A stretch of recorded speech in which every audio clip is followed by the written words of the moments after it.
So. I don't know if we're recording, but yes, we are. Hey, Marta, are we recording? So you're not recording. She's not in. We're recording now. Say it one more time.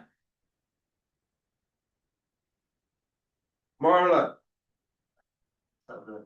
We're recording. Yeah. We are, okay.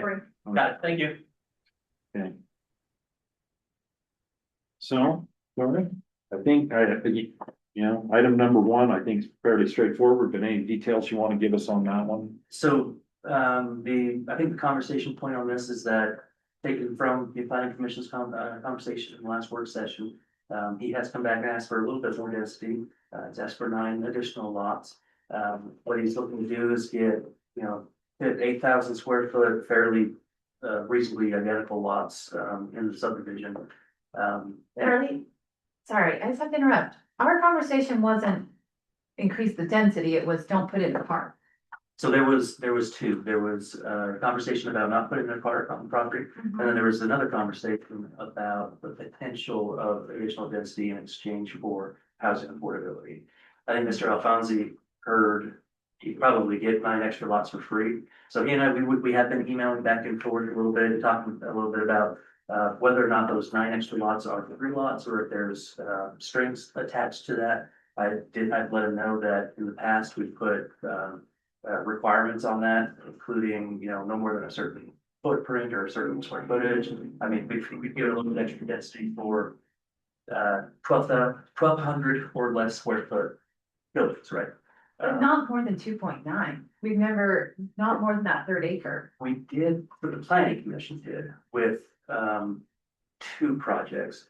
The county commission, however, undid the additional density. So like Navy Meadows, planning commission recommended a little bit more. Oh, I was not a fan of that. Okay, yeah, I remember that one. Yeah, and essentially we did in its own way at JDC as well. Yeah.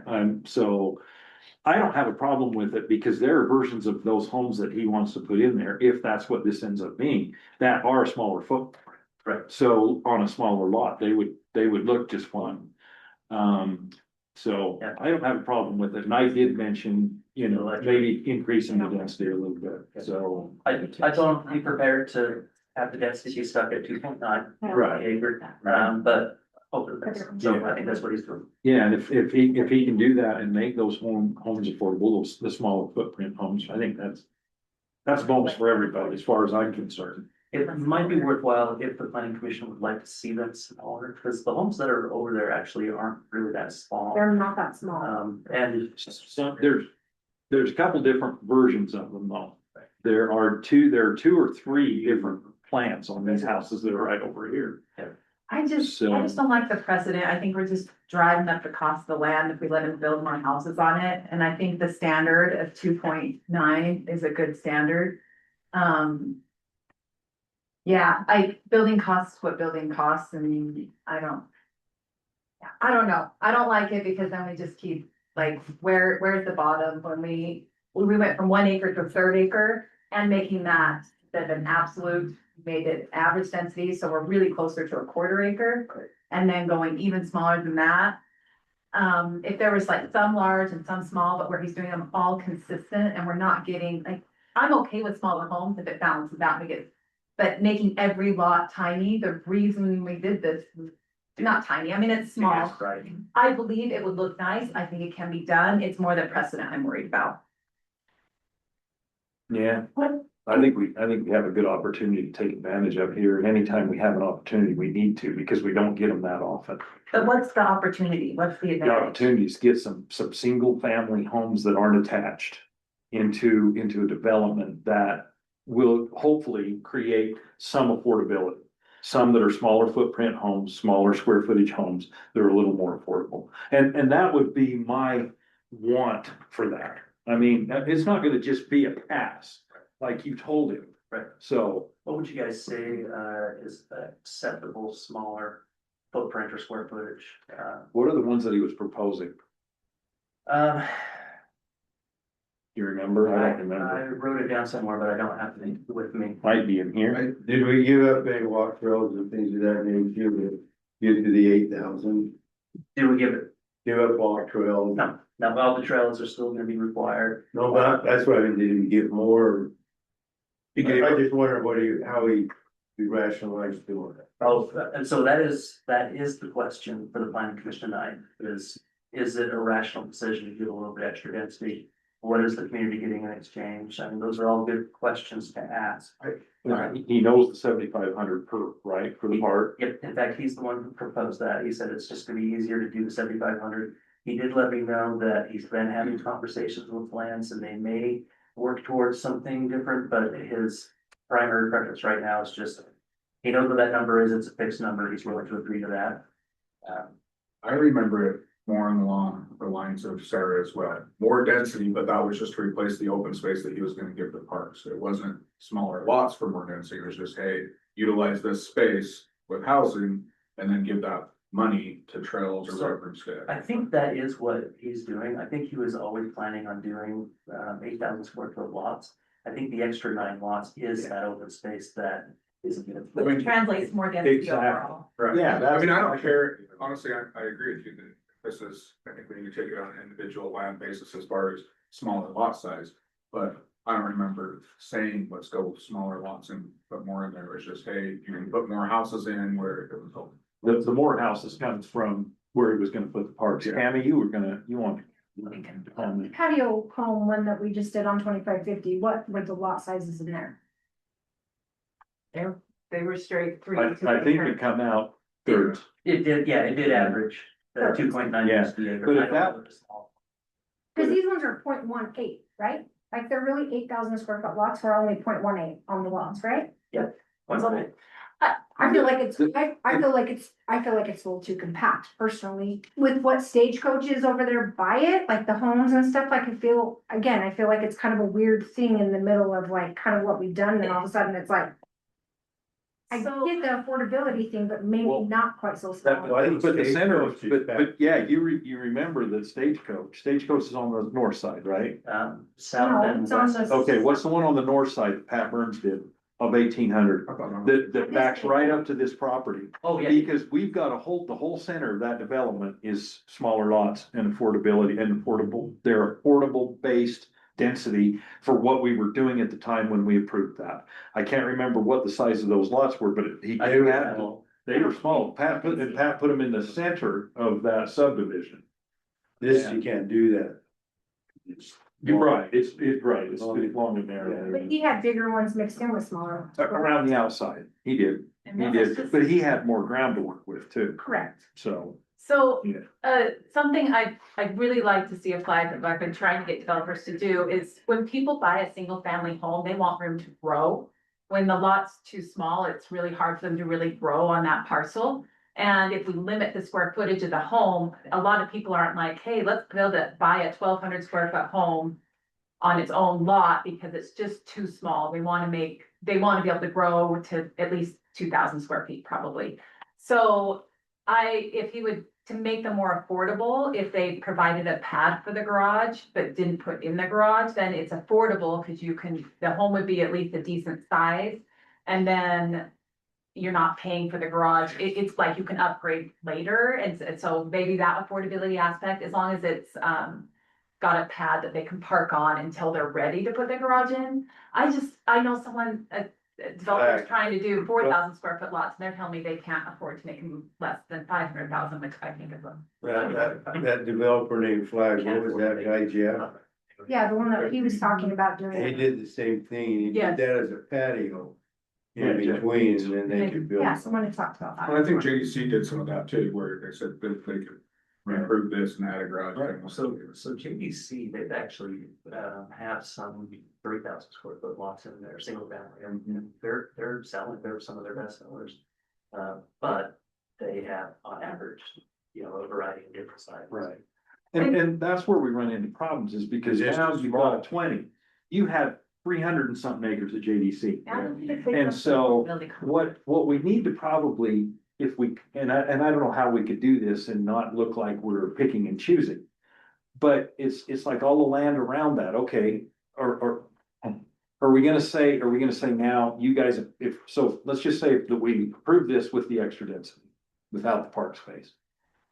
So then he's got 20 acres there. Well, that's not a big parcel, but there's a whole bunch of land around that's gonna be developed. So how do we take an area like that, where the family, literally in this case, has divided it up into 20-acre parcels? And now that's how they're developing it. And how do we make it so that we don't have large and small lots on a small overall parcel area, but we have large and small lots over multiple parcel areas? The problem is the ownership's not the same. Right. So how do we address that? Because that's a problem. And we're gonna start seeing more and more of that as attrition happens in families as time goes on. Yep. And that's been kind of a thing in the back of my mind. Yeah. For a long time. And on 20 acres, if you put 3/4, halves and 3/4 around the outside, you're not gonna get anything small on it.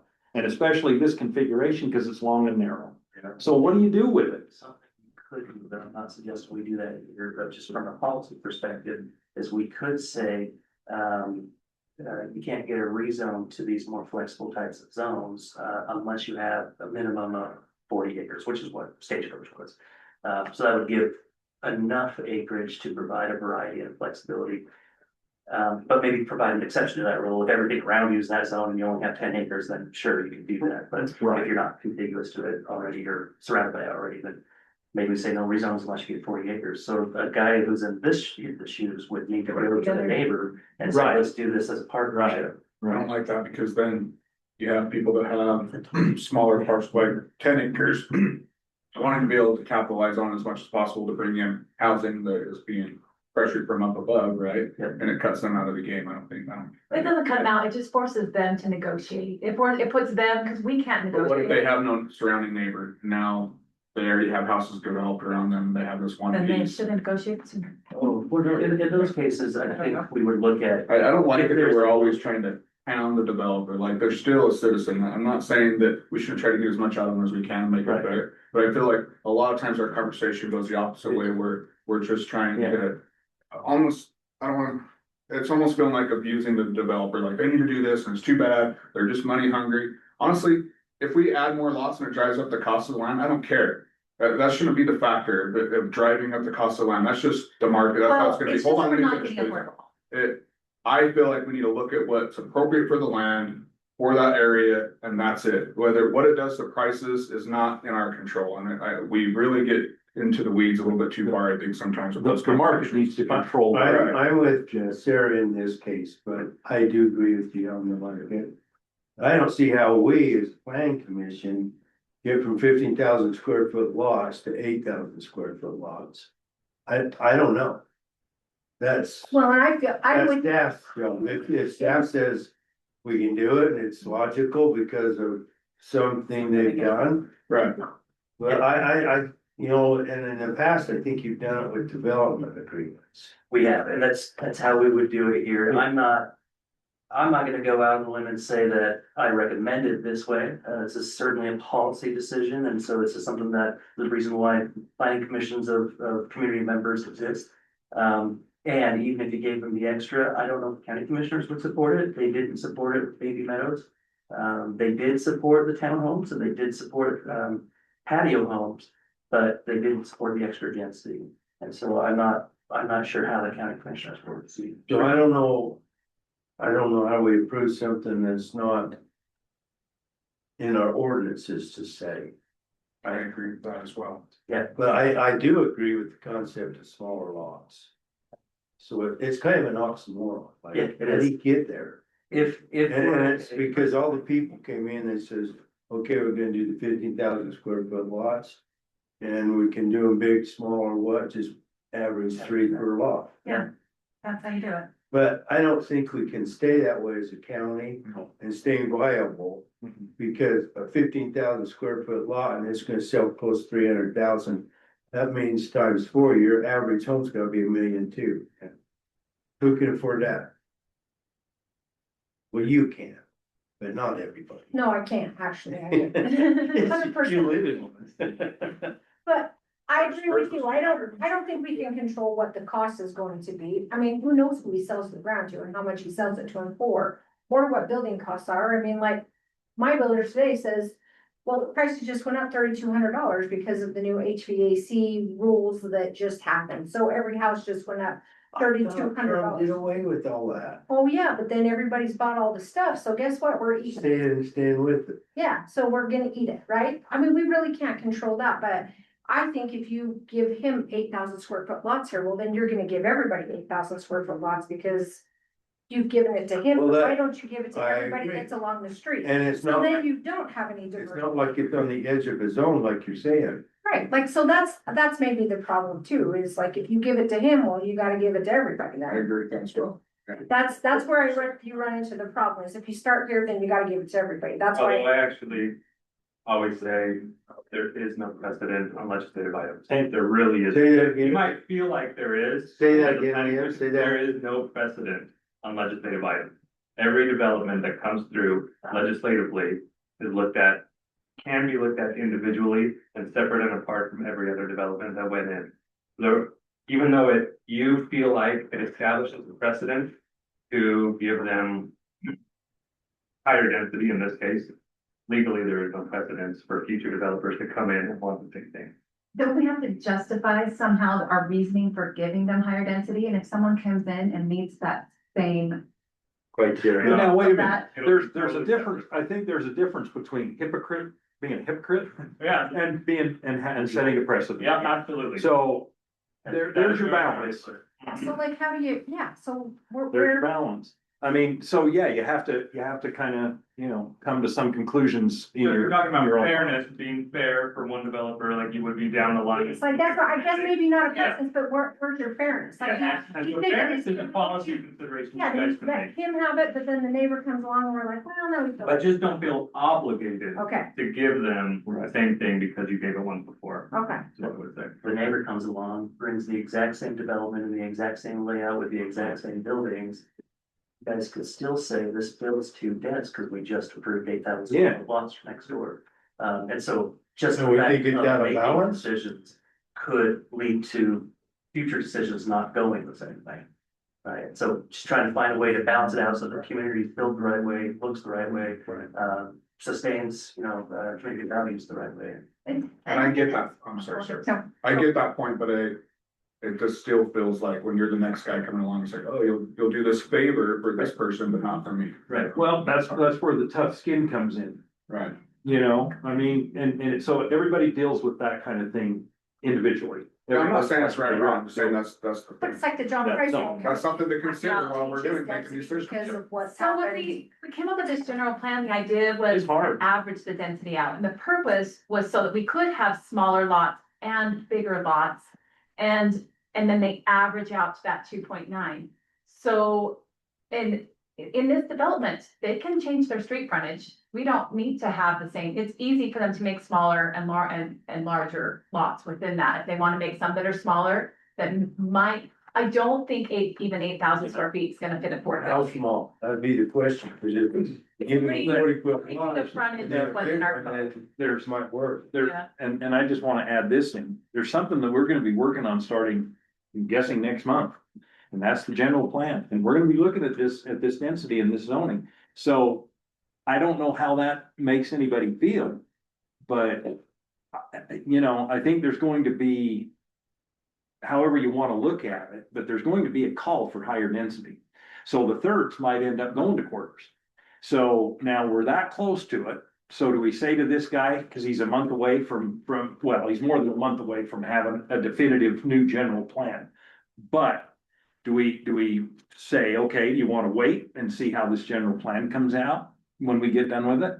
Because we're not gonna go backwards from thirds back to acres or acres and a half. We're gonna go higher density as we go forward with this thing. I don't know, we So- look at if the average density, I don't know that we need to go more dense than that third acre in the areas we've zoned for that, because we're gonna have our pockets of high density from the form base. So I don't know that we're really going, I wouldn't support personally going more dense, because we still need that extra area for our civic buildings, for our parks, for our streets, for everything, so. And you can get really limited on diversity when you allow too low a density, because that means they're allowed so many units. They're gonna you only can have a small unit. So I think we're sitting pretty at a third right now. He's supposed to have park space, and that's why we've done that. And he won't, but we haven't approved any half-acre lots, and it is true that there are some people looking for a half-acre lot. So he could have a couple of half acres and some at these 8,000 square feet. So I think we steady the course. I think we've thought it through and that it's not a bad plan. How many lots, what's the difference if we allowing the Nine. 9? Yeah, so you'd be entitled to 15, let me make sure I got it, 59 and that's for 68. So he would still get You guys 59 don't- lots. Yes, in our general plan currently states that it should be like what Sarah's saying, everything that we have in place right now says that that's what it is. If we're gonna be consistent with the general plan, then the next person in the neighborhood who asks for a rezone, we should probably be trying to get larger lot sizes to average it out. And 2.9 is the density we approved for all of, Meadow, our plan. JC. JDC, all of our large plans, we know that concept works because we do need to have some public infrastructure, and land go in there. I'm nervous about getting more dense because then we're gonna get someone big in where we need to have the parks fall in, and I'm nervous that we won't have that extra room to do it. I think our JDC We was. will have it, because we'll put it, they'll have to provide that. But they'll end up at 2.9 density to provide all of it, but then someone with a smaller parcel, we let them have. Greater density, but someone who comes in honestly, when someone comes in with more land, they add more value to the community, to our system. And so to me, if the allowing more density for larger parcels, I think it's a give take as far as they're adding more value by creating connections in a larger area. So I could see adding density based on larger area, but small areas adding more density, I just don't see the value add to the community doing that. So what are you saying? 2.9. 2.9 average. That's what currently is. But we went from. That's what the public said way back when. My question is that really viable for you? We graduate 9,000 kids in Weaver County every year. Old people don't buy houses. Maybe they reach They want up to to. 3. And then they're done. If you're asking from a, But the kids are the ones that buy. Right. And they're not gonna start anywhere above 4. from a planning 4 and a perspective, quarter maybe stretch. Yeah. And there's only 9% of those that can afford that. yeah, you're right. Yeah, so So the crutch is get it small enough. Right. And if we do that, there's gonna be pressure, everybody's gonna wanna do it, cause the kids can buy it. They're the So- buyers. We already know that, you got it. sorry, our commissioners are not gonna approve it, most likely. If Oh, we're looking at historical evidence, right, of what they previously denied that we put through already. we wait till it's not an election year. I was gonna say, so maybe Sarah and Amber are both right. We say we stick with it, and if he wants to wait, I don't know how we tell him in the meeting, hey, things could be changing, like. Well, they might not change either. Right, There's no guarantee. But You could if he always, stays with the 2.9, he gets 58 lots. Yeah. yeah, you could always say, we're really comfortable with the 58 lots or the conditions that are here. If the county commissioners want to consider more, maybe they can consider more of these conditions for these purposes. You always do something like that, but give the county commissioners the opportunity if they want to do more. well, I say we say how we feel it should be, we're set on that, then he can propose wherever he wants to. Thank you. We don't need to recommend anything, other than recommend them considering something if we don't really feel like it's not right, right? Like, that would be my stance on it, I guess, but. 12 o'clock. If there's a meeting in the middle, then maybe you could do it, the one way, but if everyone generally, Sure. from a Yeah. majority vote feels, more comfortable just staying, nope, let's do 2.9, then stick with that. And we're probably over time here. Okay. If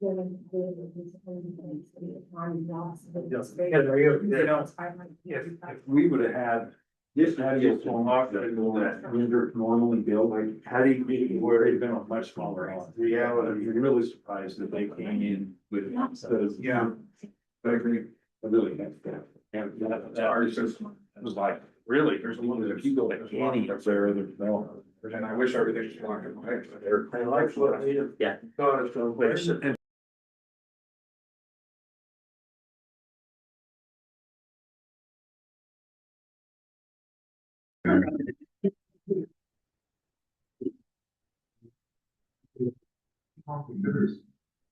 Oh, yeah. Oh, yeah. It's gonna make a decision for us. Somebody's got it on.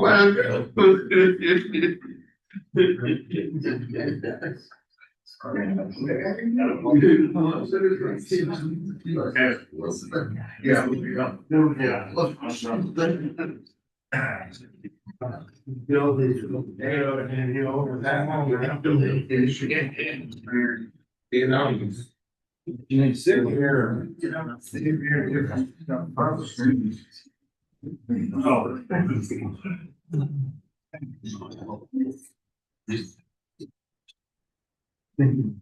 How are you, Martin? Good, how are you? Good, good.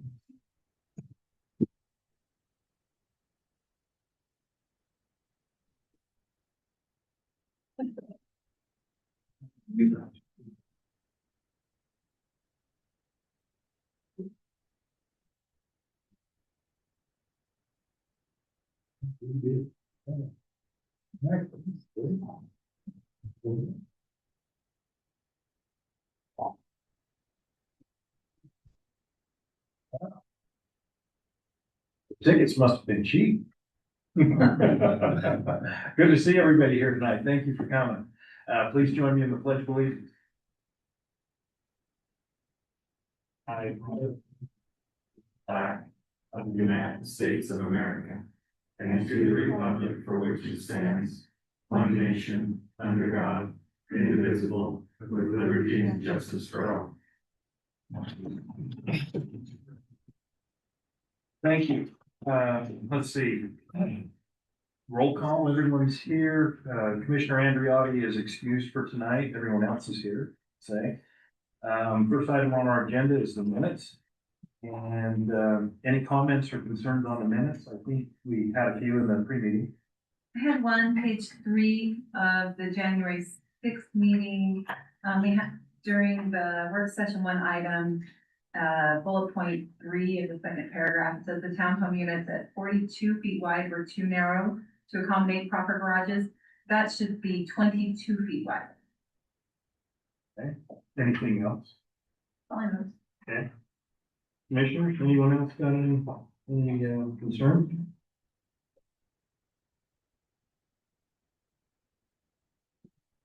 Commissioner, are you okay if we approve those with that correction being made? Absolutely. Okay. So moved. The minutes from, January 6th are approved. Excuse me, January 6th, April 7th, and April 14th are approved. Pending the correction on the January 6th, item that was mentioned. So, next item on our agenda, item number 2 is a legislative item, 2.1. ZMA 2026-09, a public hearing and discussion and possible recommendation on an application to rezone approximately 20 acres of property on approximately 3655 west, 1400 south, from A1 to R115 zone. Charlie? Thank you, commissioners. This project is a rezone, as mentioned by the chair, and put on the agenda. We've got our applicant, who is Shawn Alfonsi is here to speak on her behalf about the project, and so we'll take some comments from Shawn to kind of explain his intent and desire here, and then I've got just a short presentation with the bullet points on what you guys will be considering. Okay, then we'll open for a public hearing. Then we'll have to open for public hearing closed, and then you guys will have your deliberation and decision. Very good, thank you. Mr. Alfonsi? Do I have to go up there? Yes, please. Give us your name and address for the record. Shawn Alfonsi. We live at 1418 North Adjourn Avenue, Alpine, Utah, but the farm is out in West Weaver. 3699 West, 1400 South. Our intent here is fairly straightforward. We're just trying to get ahead of the curve in terms of development. We're seeing everything kind of close in around us and taking away choices like connectivity and things like that.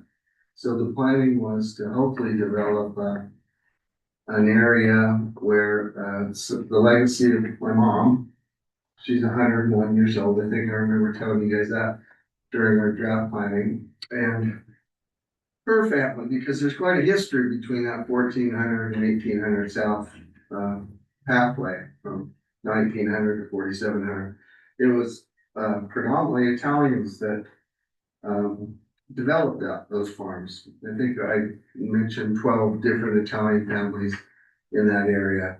And so we're hoping to do a development, starter homes, limited set of plans, garages in the back, kind of old style, old school, and hopefully, make it kind of like a Little Italy in West Weaver, we hope, and then find a developer that could help us do that along the way. And you guys have all been tremendously helpful in this process.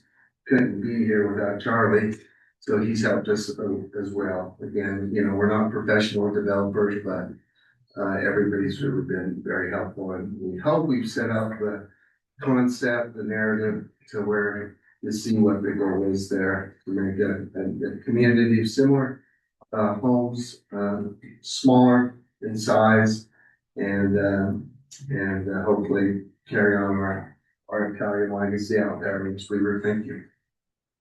Oh, you have any questions? Any questions for Mr. Alfonsi? Thank you. Thank you.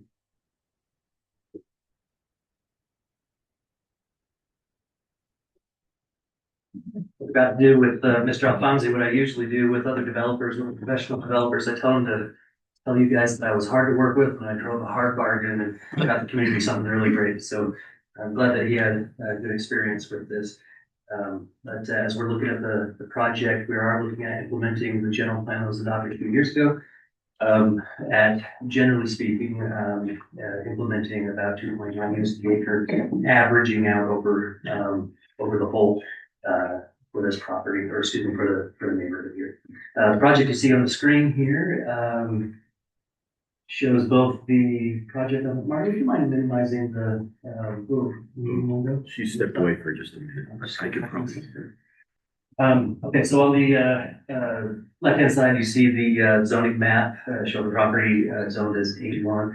On the right-hand side, you see the property with the potential rezone to the R115 zone. We've already got multiple properties in the area that have been rezoned to R115 with the development agreement for that average 2.9 units per acre.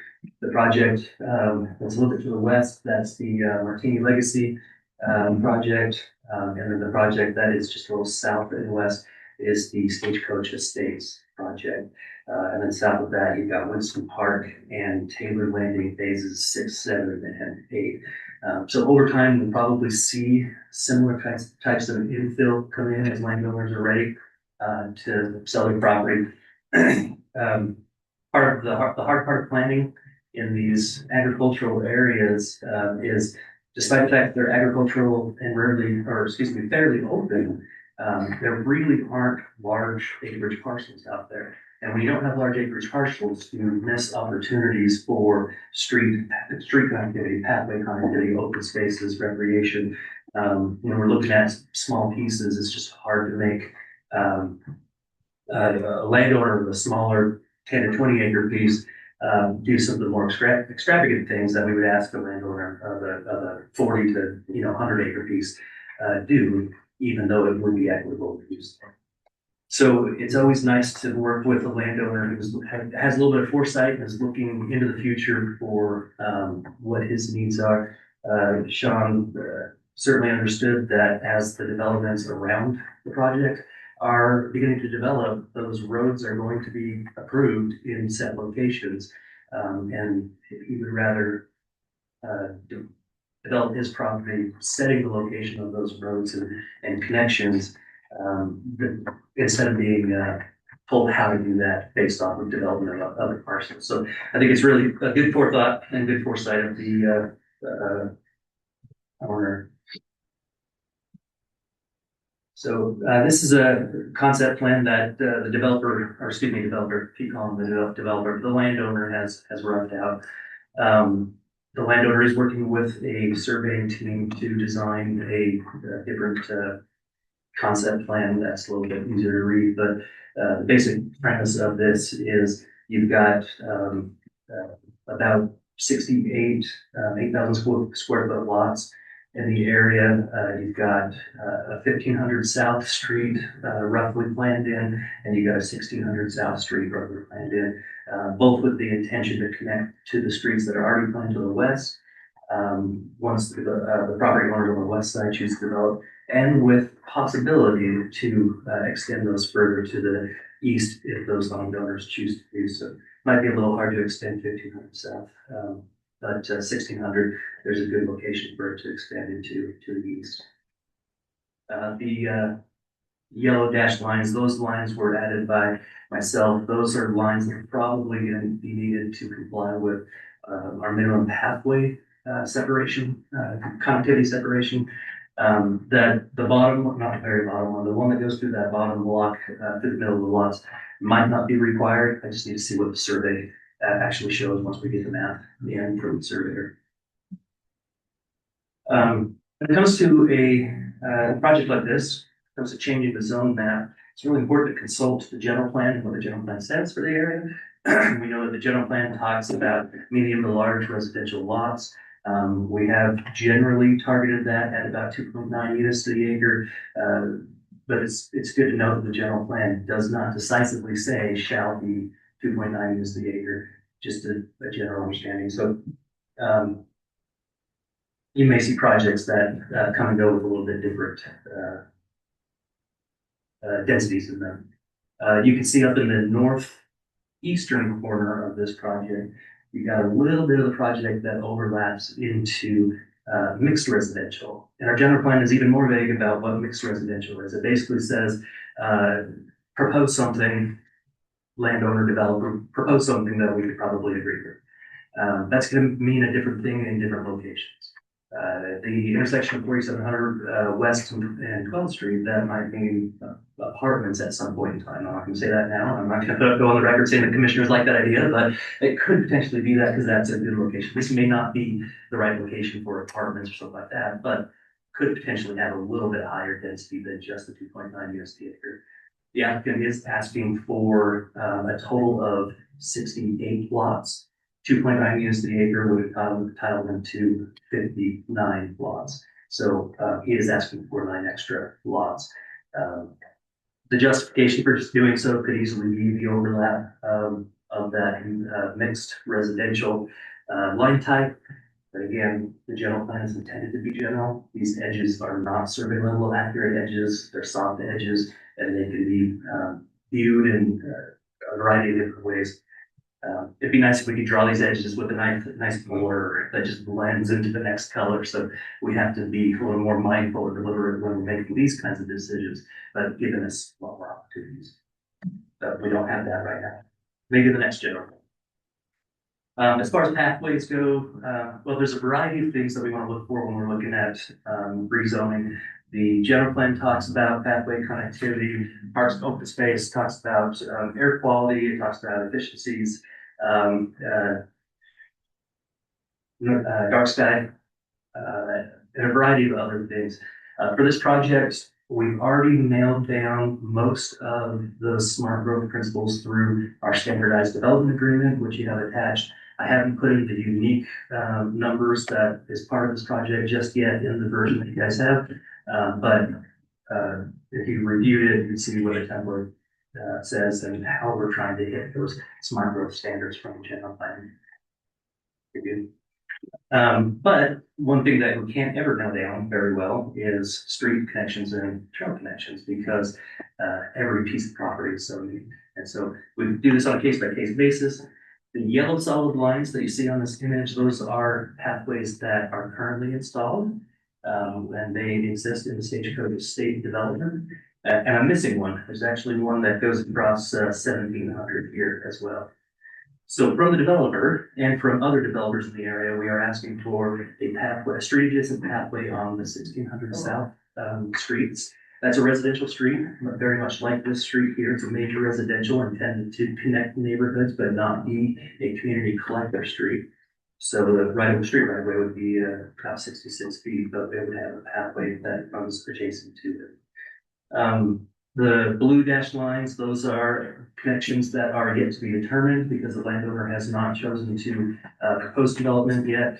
At some point in the future, when they choose to do that, we'll work on the exact alignment of those blue dashed lines, how exactly they make those connections. But we did want to show you the dashed yellow lines for the opportunities that they present.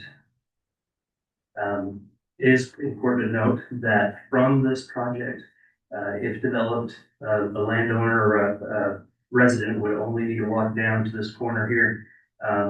We would need to work with the neighbors to find a way to make a quick and easy connection here. And they've got a trail that will run them all the way to the new park that is being built.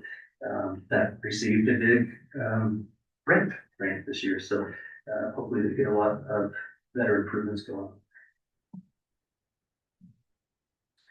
Proposed building design. So the applicant is modeling this after a development that was done here in Ogden City by Ogden City between 21st Street and 22nd Street on Fort Avenue. Applicant is interested in trying to have fairly uniform lot sizes and fairly uniform building sizes to provide a unique level of probably shouldn't say unique, a level of equity across the multiple lots that are there. This project that you see here over on Porter Avenue, that it does have a variety of building sizes. The sizes are a little bit consistent, or should I say, the variety of sizes are based off of the lot configuration. It's not all exactly equal. I've been working with the applicant to determine exactly how that fits with their project. And try to figure out, is everything going to be exactly the same, or will there be a little bit of variety? The applicant had mentioned that if needed, he's comfortable doing a small, medium, and large size, so that the smaller side would be really trying to target the affordability challenge that the home buyers out in the area experiencing. Larger sizes would give a contractor a little bit more flexibility, but the architectural styling, the general layout, the landscaping, all that would follow the general view of what you see in these images here. Okay, I already went over all of these items, so these are the reasonable considerations that the code requires the planning commission to deliberate over. They're all specifically addressed in your staff report. Just a very brief overview for this project of what's in staff report. As well as staff recommendations. You see street and pathway connectivity as proposed, park contribution of 7,500 per residence. The work session, we weren't quite sure how open space was going to go, but the applicant has said it seems to be easiest to do 7,500 per residence. There is an opportunity still for the applicant to work with the park district to figure out if that translates into maybe the larger community park, sharing the responsibility with other landowners in the area. But the easiest avenue of that isn't a realizable financial thing that can happen is if we channel that money into the parks district. There may be a little bit of that money that we, the county, would want to earmark to help make the pathway connection between the Alfonsi property and the streets that run through Stagecoach Estates. But other than that, the applicant is looking to donate that to the parks district. So strike pathway connectivity, homes limited to a general design size, and the applicant seeking 68 lots instead of 59 lots. Okay. As far as the staff recommendation goes, you can see the list that's in your staff report with findings. You can feel free to take that as it is and pass on with recommendations. Staff's recommending approval of the project. The only question that I have for you guys is whether you're comfortable with the 68 lots instead of 59 lots. It really is a policy question for you guys to work out, and ultimately the county commissioners might go in a different direction from what you guys recommend. So just kind of depends. Sure, I have a follow-up question. I apologize if you already answered this or already mentioned it. The examples that were given with the neighborhood that's just right around the corner, do you know what the average lot size is with that one? I do somewhere in the back of my mind, but I can grab that, maybe bring it up after the public hearing. Any other questions? Any other question? Okay, all right, looks like you're on the hook for a minute. Thank you. Commissioners, I'll ask for a motion to open a public hearing. So move. Second? Second. All in favor? Aye. Opposed? Okay, we are now in public hearing. Please come up to the podium, give your name and your address, and give us 3 minutes of what you have to say. And if you're disagreeing with the person in front of you, you know, that's great. And just tell us that. And when we get a turnout like this, we hear what you're saying. So anyway, go ahead.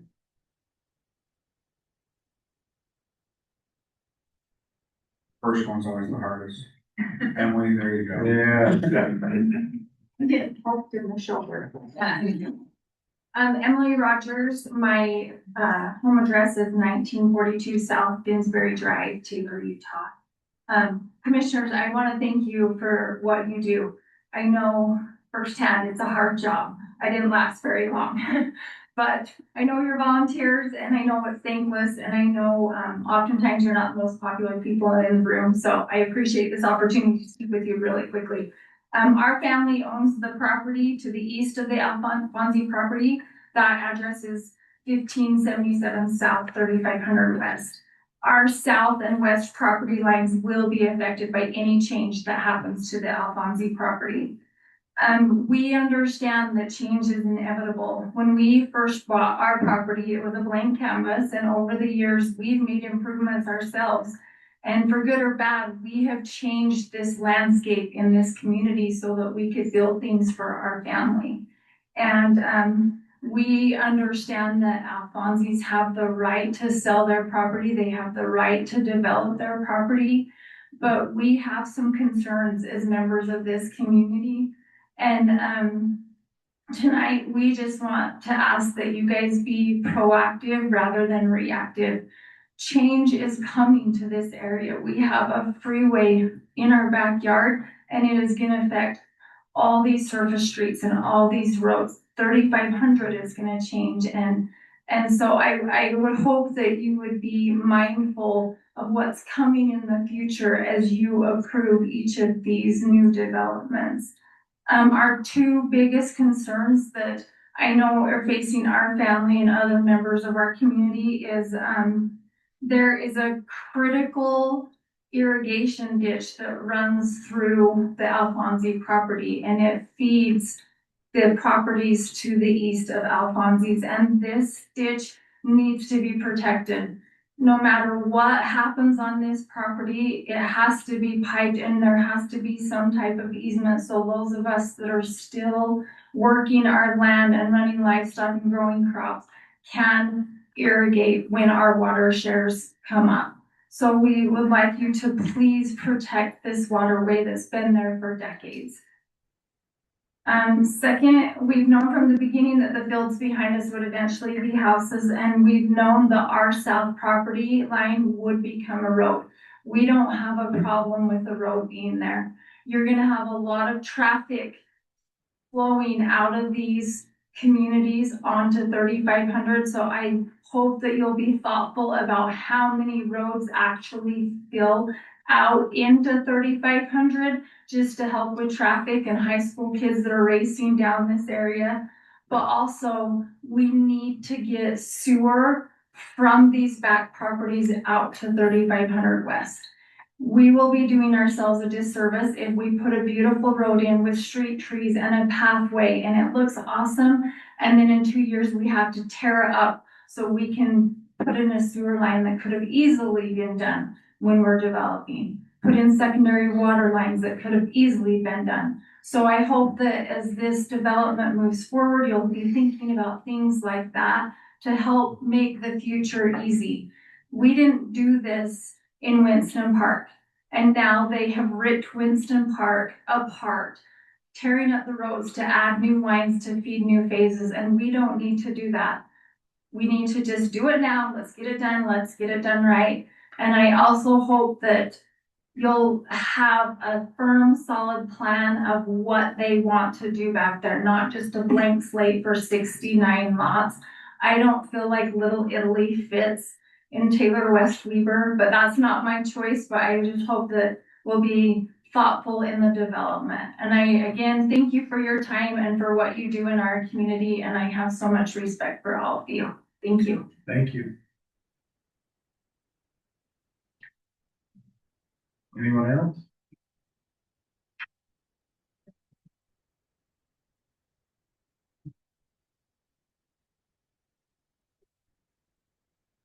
A county voter, and my address is 1670 South 3500 West. And I agree 100% with Emily.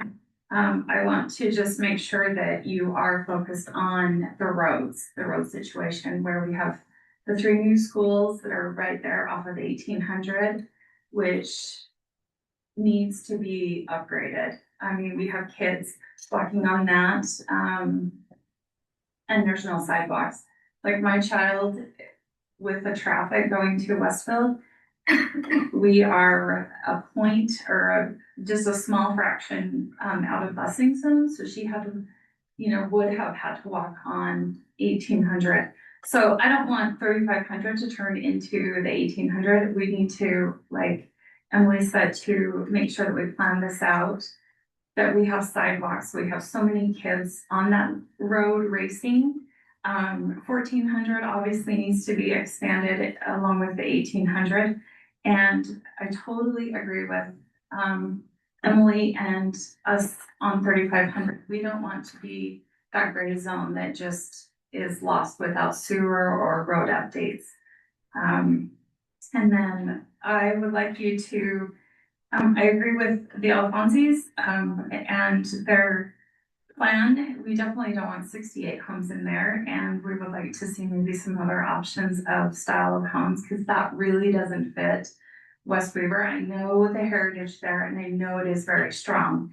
And our good friends with several of the Italian families, and they aren't excited about the style of home either.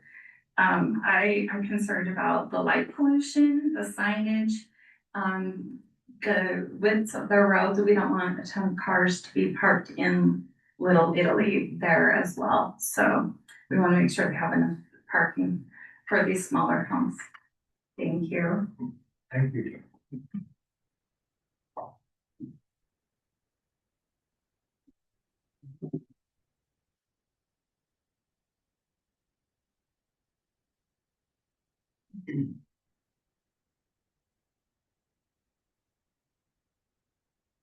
Pat Burns, 2702 North Burns Lane. I own property to the northeast of this and to the west of this project.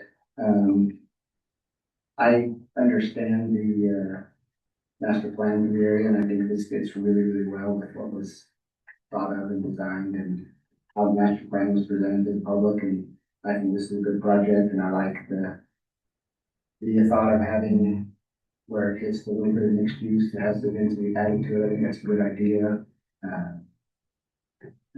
That's it. I like the plan. I think it meets what the master plan is looking for. Thank you. Thank you.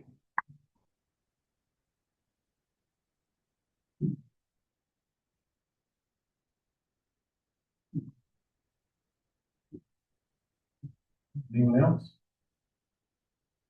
Okay, commissioners, I'll ask for a motion to close public hearing. So moved. Anybody second? Second. All in favor? Aye. Opposed? We are now out of public hearing. Commissioners, any questions? I think we need to address some of the concerns and the potentials that we have here as far as what we, the planning commission, look at and what engineering looks at. We look to, and Emily, you know this, but it's something we brought up. We look at how these developments fit within the general plan and within the community. So we don't we don't necessarily look at, I mean, we want to make sure through staff that the roads, the connectivity and all of that is in place. But we're not the board that, or the responsible party, I guess, for lack of a better way to put it, that directs or dictates what the size of the roads are and all, you know, those kind of things, sewer lines, that kind of stuff. Some things are unfortunate where the infrastructure is not appropriate or large enough to first go round and things have to get torn up and redone. And I couldn't agree with you more. That's horrible. That's horrible everywhere and anywhere it happens. As far as the irrigation ditches and things like that, from the perspective of the engineering, they will make sure that all of that is appropriately replaced and hopefully made better. Hopefully it'll be a pipeline now instead of a dirt ditch. And you'll get water there faster and more of it. Again, not something that we work with, but we're cognizant of it. So as we hear what you're saying, we do take notes, like I mentioned before. We're just not necessarily looking at those specific things to make our decision from. So we're good. We want to hear what the public has to say. We take all of that in. We discern out of it what we have to make our decision. And then everybody else plays a role in that. Fire marshal, the engineering, the health department, as far as the sanitary sewer, all of that goes. So bear with us. We play a certain role in all of this decision process. And then our decision is only a recommendation to the county commission, who ultimately makes the final decision. So there's more of this process to come, just to let you know that. And commissioners, I'll ask for any other input that you would like to give here at this point, and then we can discuss it as a commission. So, I agree with, a lot of what, the chair has said. We do have some control over, infrastructure that needs to go in, and where we're doing the rezone, we can make sure that we meet the needs of the community and maybe go above and beyond what engineering standards would require just by code. And I'm not familiar with the sewer in this area, and I don't know what's been asked of the developer, but if there's, I do want to make sure that we're putting in the appropriate size infrastructure and that we're connecting and not tearing up roads is very expensive, so. Sewer's gonna be a really big challenge on this one. That was the first thing our engineer said when we talked to him about it. The ability to get sewer to that area is gonna be tough. So that'll be something that the developer will need to figure out before it gets platted. The project is platted, it won't be approved unless there's appropriate sewer. The challenge behind that, as I think that you're alluding to, is if we wait until after the rezone has been approved to try to address sewer, the only thing we can by law require is what is roughly proportionate, reasonably related to only the development.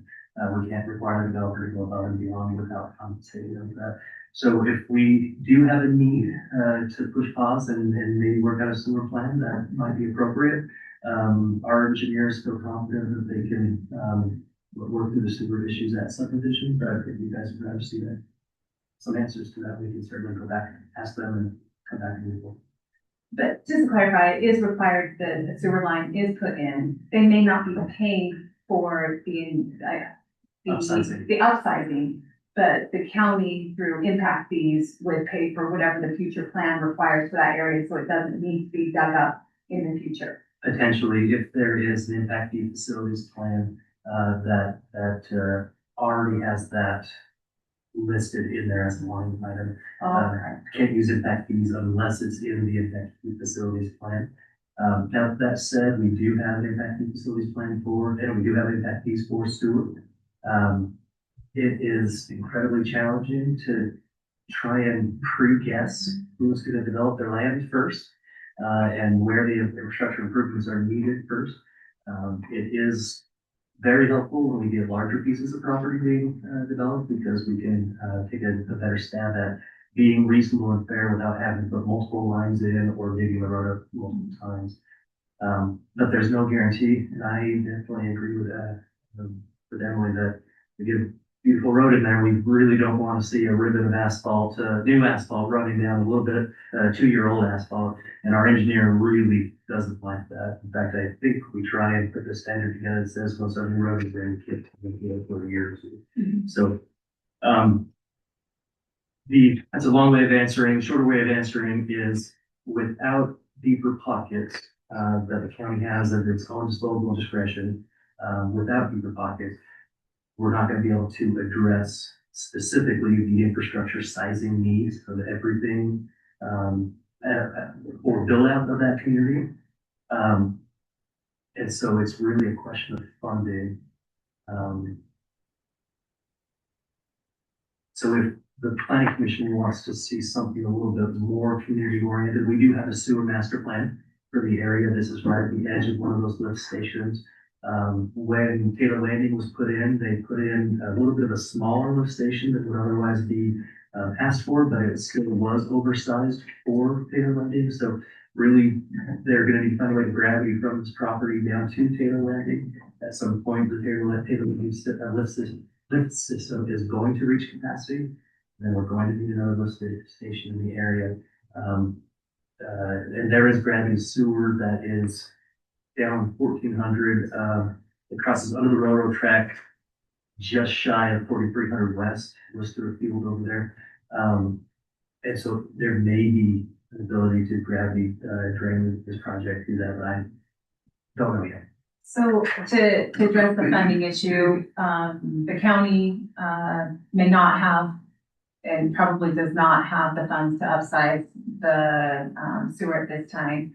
A pioneering agreement could be considered so that basically the developer would put in upsized facilities, but they would be eligible to receive payback for all the other development that happens in the area that connects to that sewer as that comes in. But it would be something we have to include in our motion because it's different than what the code recommends. And there is a section in the technical development agreement about sewer. So we could certainly put unique things within that section applicable to this project. I don't know if I connected the dots in my thought about why it's easier for larger pieces of property. Easier for the larger pieces of property when you get a 20-acre piece or a 10-acre piece that's dividing into smaller pieces. It's really hard to tell that developer to go put in a sewer system for 300 homes when they're putting in 50, you know. A lot easier to tell a developer who's putting in a few thousand homes to go build a sewer system for 4,000. Right? But luckily, we're not putting in a sewer system, we're upsizing the line, and the cost of the original sewer line is the major cost, and the upsizing, yeah. Well, the trunk and upsizing from an 8-inch, and usually the minimum size might even be adequate. So it may not need to be upsized necessarily, depending on what the future sewer plan is. If you're comfortable moving the item forward on the condition that this question is answered to the county commissioners effectively, we can certainly do that, or we could table, or whatever you choose to do. A couple other questions I had. So that was one. I'm not familiar with how the roads have been finished. I assume that his frontage obviously would need to be with sidewalk and up to standard, but where will it connect? That was my question. I don't remember reading it here with 14. Usually if a developer comes in and the first one to develop, we make them improve the road, their side of the road all the way to the next main collector, right? Yeah, it's in the section that talks about street connections and the staff report. There's a brief reminder in there that the developer of the Martini Legacy project, we asked them to extend at least 2 feet of asphalt all the way to 3500 west, so that we could take a 22-foot wide road to at least a 24-foot wide road, the minimum standard for fire trucks to pass each other. That applicant or developer, if they haven't already done it, will be doing that. So my question for you guys is, would you like to see this applicant maybe help fund from their project to 3500, just their portion of it? Or would you rather see curb gutter and sidewalk go in? It would be crossing somebody else's property. And if that person's property has not been dedicated for the width of the right of way, they may not have the right to put that in. But at the very least, yes, curb gutter sidewalk is gonna be required across their frontage. The gaps between, and another thing that Emily mentioned, I really agree with, the gaps between the brand new sidewalks and trails that are going in and the areas that haven't been developed are going to be incredibly annoying if we can't find a way to make those connections, and not very safe, if we can't find a way to make those connections. So the county commissioners are trying to figure out how to fund in advance development improvements for projects that aren't ready to be developed, but will be in the future, without having that cost fall back on existing taxpayers. They want that cost to be borne by those future developers, those landowners of the future properties, or excuse me, future landowners of those properties. That is a really hard thing to do. I cannot find a model of how that's done in the states lawfully under the States Impact Fee Act. So I suspect we're gonna have to do it through development agreements. All right, the long way of answering. You can ask for those improvements through this development agreement from this property to 1,400, to 3,500. And if for whatever reason the landowner next door doesn't want to play ball, then this applicant would need to up the ante or figure out how to convince or compel them to do so. So that improvement on the Martini subdivision going east, it goes all the way to 35, and it's 2 feet of increase. And that was based on some sort of traffic calculation, but only for the development, the Martini development. Okay. So now we're adding at least 59 more homes, maybe 68, depending on how this all washes out. There does, in my mind, there needs to be a improvement of that road further. Because unfortunately, these are the only times that we get the opportunity to get those improvements. Because the county doesn't have the funding to do them.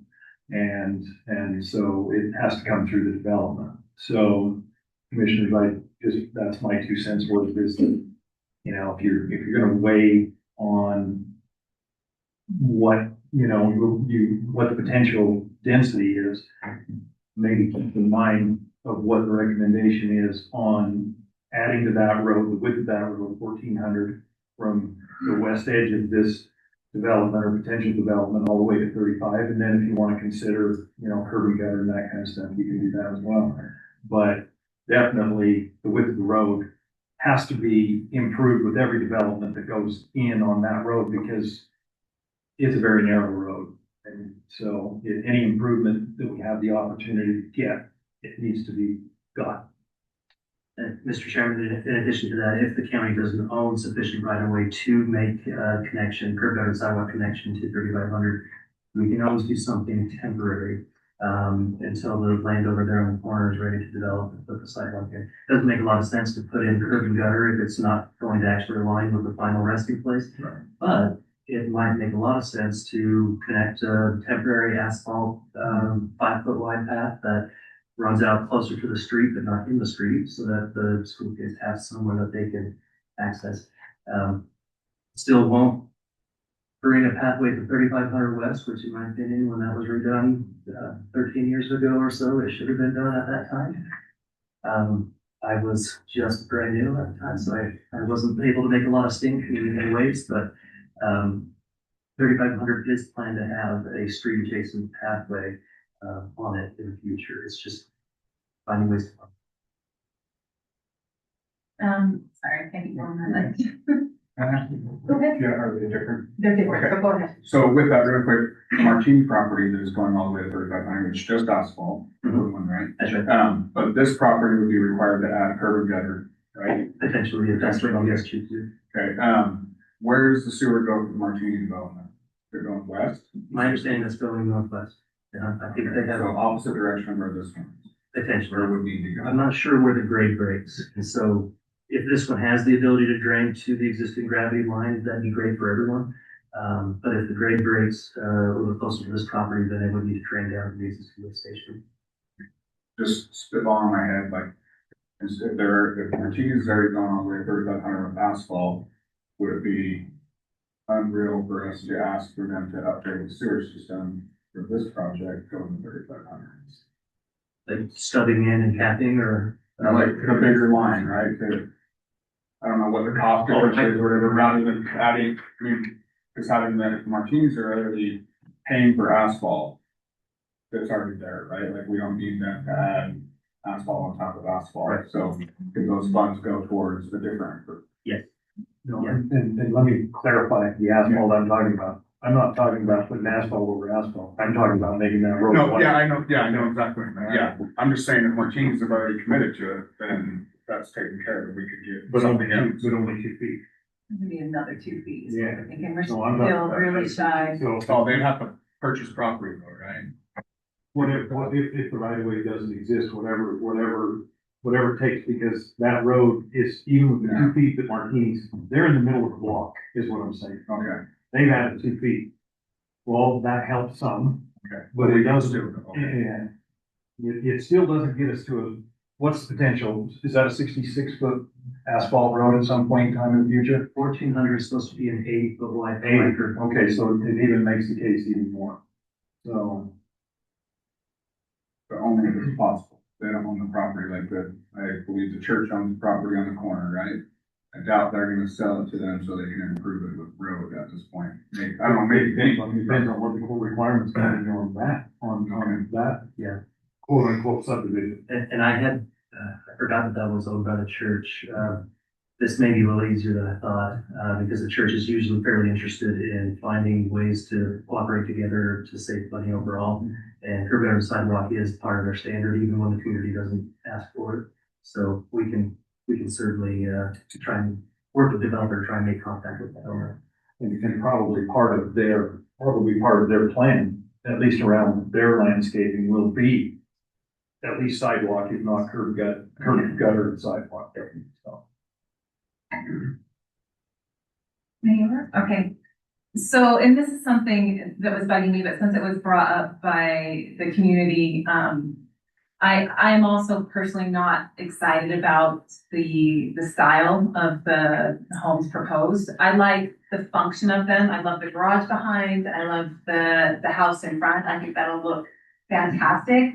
But we have, and we don't have control over this except for the fact that we're at a stage where we, because we're granting density, we do have some say in how the homes look. We have standards for, commercial properties and our form-based code, and we have a variety of styles that fit more in the community that I still can look very Italian in my opinion. We've got just more traditional looking or rustic or, farm. There's a variety, but this particular look is not my preference. I would say I think it's missing some architectural details. I think the function of it and the layout of it will be fantastic, however. So I'm not sure how to address that, but I would like to see in the development agreement that they pick one of the styles from our form-based code. And I think it'll still be very similar to what has been proposed. It'll just kind of be tweaked to fit a little bit better in the surrounding community.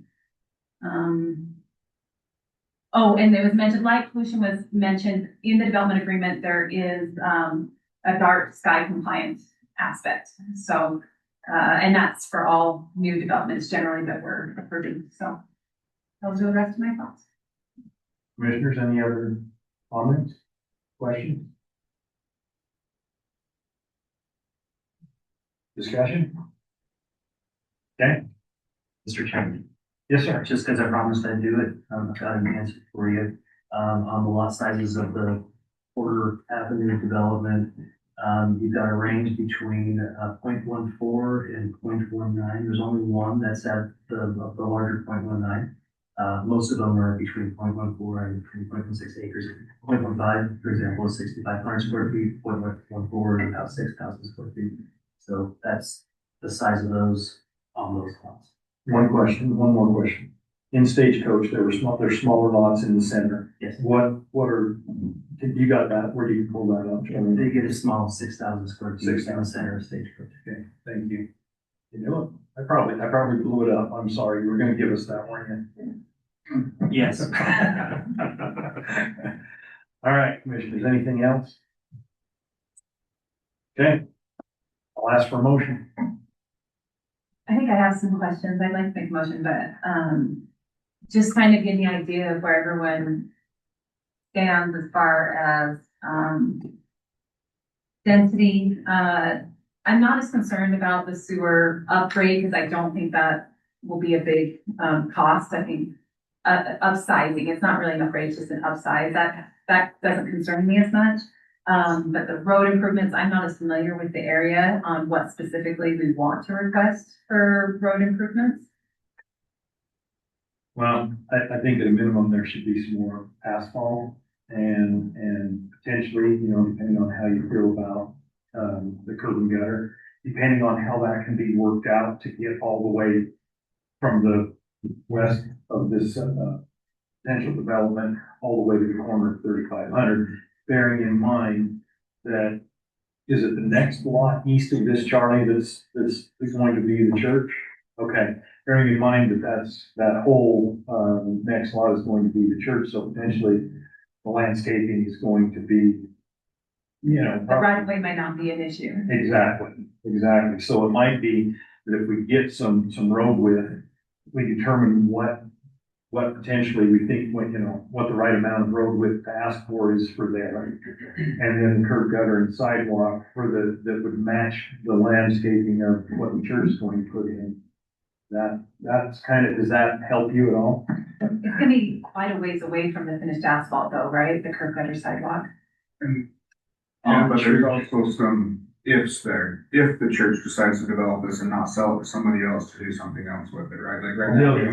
I thought we had approved that for a bill.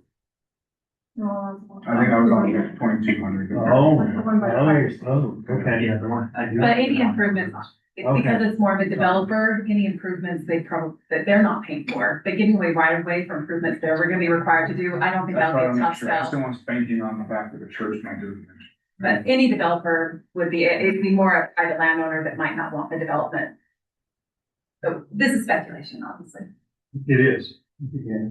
If the church does build there, or anyone else here that does build there, curb and sidewalk will all go in the right location, because they'll be required to dedicate, they'll be required to put in the equal amount of asphalt to bring that road to the future right of way standard that's supposed to be to the same tune that the applicant would be required if you want this frontage. So that'll make a great connection if the church goes to it. So yeah, they might not want to bank on that, because the church is also known for being a land investor. That was a lot of help, huh? So, and just to familiarize myself, so we're mostly, what road is that? 1400. That is 1400, okay.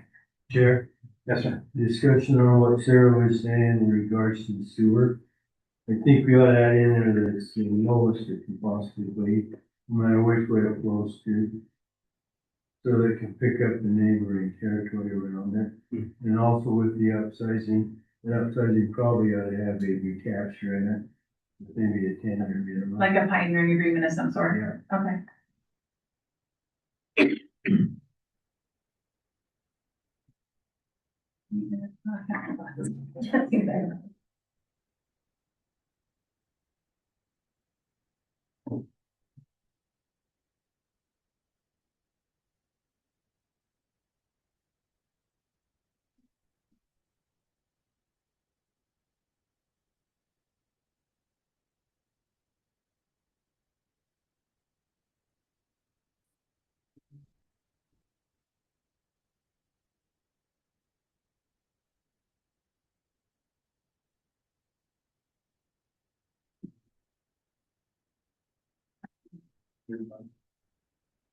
Yeah, take your time. We love it, Sarah.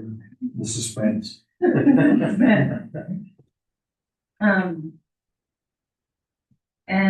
it's something we discussed in our pre-meeting, where we've only passed 29 units, in fact, 2.9 units per acre and, surrounding properties. I'm okay with the lot sizes going smaller. I just would like to keep that 2.9 density consistent. And so they can be flexible to get some more affordable options, smaller lots, bigger lots. But I personally would not like to go beyond the 2.9. I thought we had an overlap on this, where the density was higher. Did you say that, Charlie? The general plan does show a little bit of the upper left northeast corner overlapping for mixed residential. So it does have a little bit of. A little bit, and if we apply the form-based standards to it, as far as like the design standards, so that it meets more of the form-based, there's an option there. I don't know how close all of it would be to meeting form-based. I don't know, that's what I'm not quite sure about.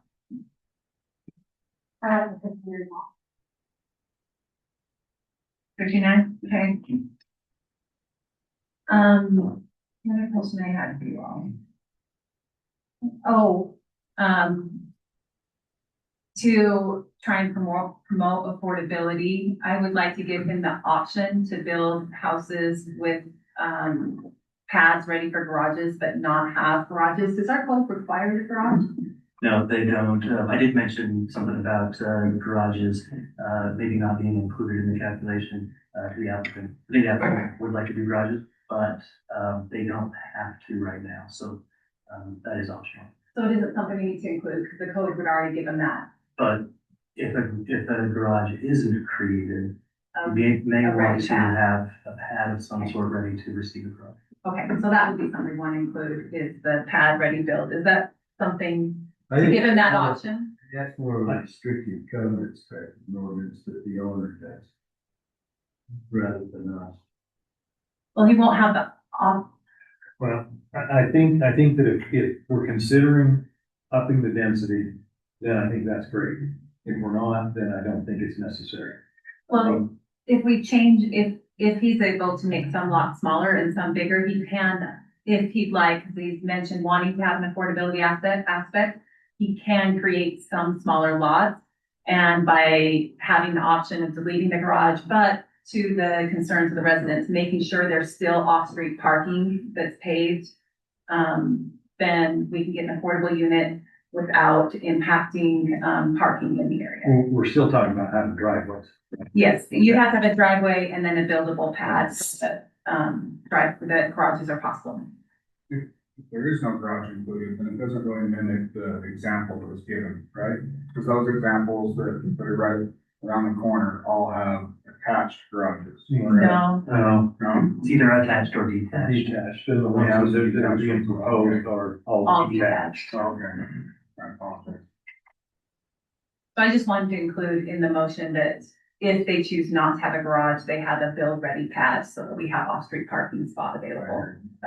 That's all. And then it's their option and their prerogative to build how they'd like. All right, any other thoughts? Well, I'll tell you what, why don't you, when you're ready, give us the motion and then we'll ask for, then we'll have a discussion on the motion. That would be probably better. I do have a quick question then, because for some reason I had it in my head that these were gonna be rear entering, it's not just, garage owner, okay, so it's, okay. That clarifies. All right, well, I will attempt the motion. I motion that we move forward with a positive recommendation to the county commission for file ZMA 2026-09, an application to rezone approximately 20.36 acres of land located at approximately 3655 west, 1400 south from the A1 zone to the R115 zone as generally depicted in today's staff report, but with the following additional revisions. We'll keep staff recommendations regarding the concept plan that it provides on compliance with the pathway connectivity. And so item number 1 about the connectivity, item number 2 about the park's open space and negotiating that $7,500 contribution, and item number 3 about meeting the lighting, outdoor lighting code. Item number 4, we will edit to say that the building should be designed with the same general size, but the architectural styling should match one of the architectural styles in the form-based code. And, but not include, the building footprint will not be regulated. But the item B, each dwelling shall have a prominent front porch. And, the architectural design will be from the form-based code. And and on item D, where it says each lot shall provide area for a garage, they will also provide a build-ready pad that is accessible from the street for parking at least 2 cars.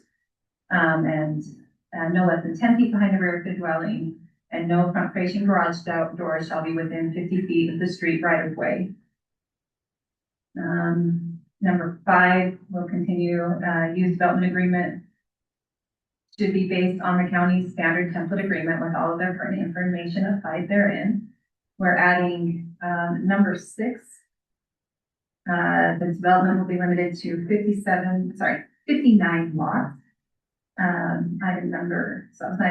Item number 7 is that the irrigation ditch, through any irrigation ditches existing through the property must be piped with easements for maintenance. Item number 8, 1400 will have additional asphalt added as required by their impact and traffic study, up to 3500. Number 4, a temporary pathway, packed gravel will continue from the sidewalk frontage of the development to 3500. That was 9, the temporary pathway. Number 10.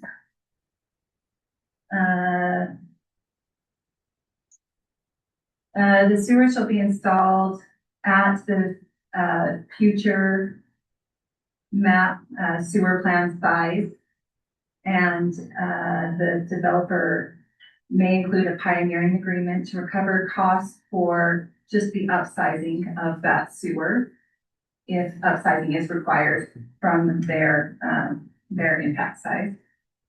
And number, oh, we already covered that one. That is my motion.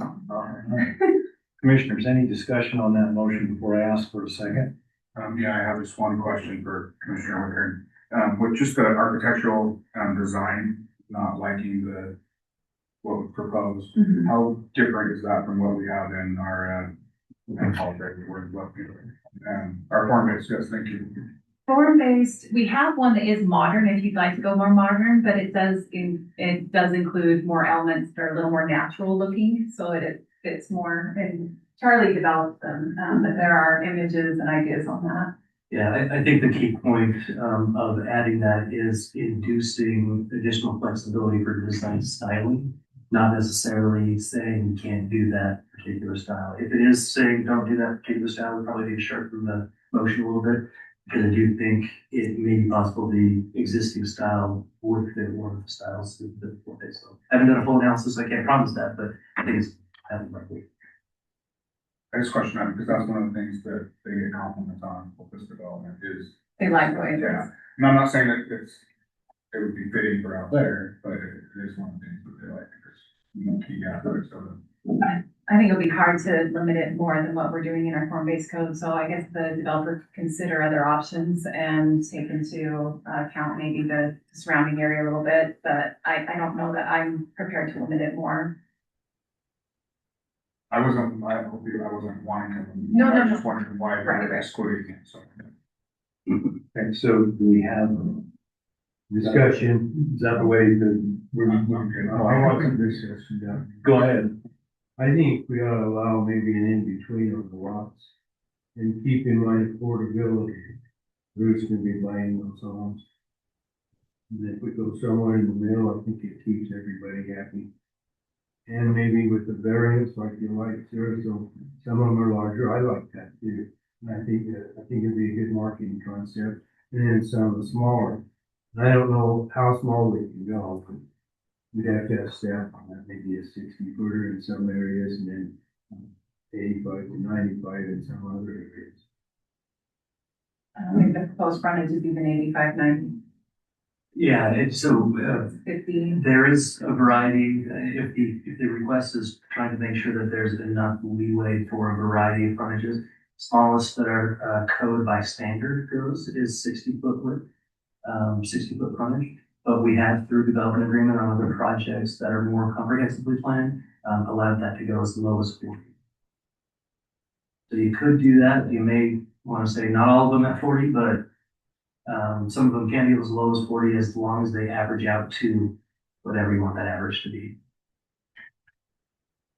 I think we can have the diversity, stick to the 2.9 units per acre, and then maybe, allow smaller frontages, down to 40 feet in the development agreement. They won't have them all 40 feet because then they'll have a lot of extra land. So that is something we need, like by the development agreement, is that we're okay with 40-foot frontage. Yeah. Is that, Well, I was gonna add the 5 extra lots. So we could attain that. in my, Of the 10. yeah, But I'm just looking for affordability, and if you got 9,000 kids that graduate in 4 or 5 years and now they want a home, what are you gonna put them in? On $300,000. They're gonna move into your basement. I've got that already. we have a lot of developments, but I mean, JDC Ranch is a prime example that with 2.9 units per acre, they were able to average it out and still provide affordable housing. So I'm not inclined to add to this. Because I think they have the ability with the 2.9 units per acre to make I'm some the only one that affordable. wants it, is that true? So I agree with Commissioner Wicker, allowing for variation in lot size, I think addresses some of that affordability. We got 2. Well, we're not And I know where Sarah is. Let's just. Casey, he's like an focus. You're the deciding vote Think about it. of how we do that. Well, I have one thing, so the road widening, and then you said something about a path also. So instead of installing curb gutter and sidewalk on the property that isn't theirs, they would just install just a packed gravel path off-road. So like just where the sidewalk would be for the kids. So we have something until it develops. I didn't feel like asking for more than that is Well, that's fair. fair. okay, Sarah always wins, so Sarah, you gotta give it monkeys. Give them a thought. Any more discussion on the motion? No. Okay, commissioners, vote, roll call, right? Counsel? We have to get that here. Oh, wait a minute, yeah, Second, please, okay, got a motion and a second. Commissioner McCormick? Aye. Commissioner Lindsay? Aye. Commissioner Wicker? Aye. Commissioner Form? aye. Commissioner Revelle? Aye. I vote no. I didn't see a problem with adding some density to it and asking for a little bit more improvement. So that's my vote and my explanation. Thank you. Motion passes 5-1. Next item on our agenda is public comment for items not on the agenda. Anyone have anything they want to tell us about? Okay. Remarks from the planning commission. Okay. Mr. Ewert?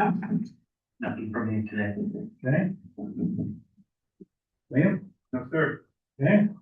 We'll adjourn to the work session. I'll need a motion. So moved.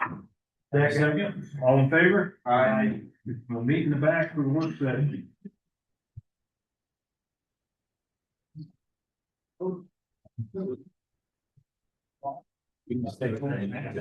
Sorry.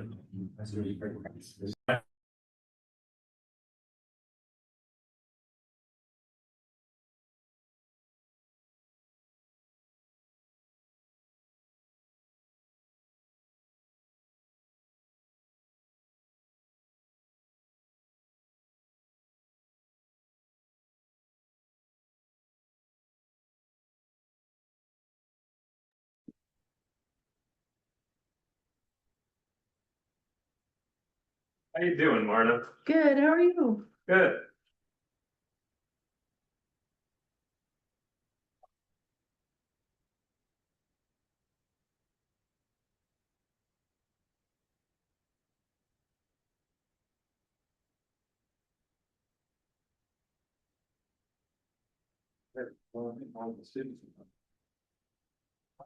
How are you? Good, how are you? You first up today, huh? I hope, yeah, Get yours done. get it done. These guys have been harassing after that. I'll give them the hard one and shoot easy after.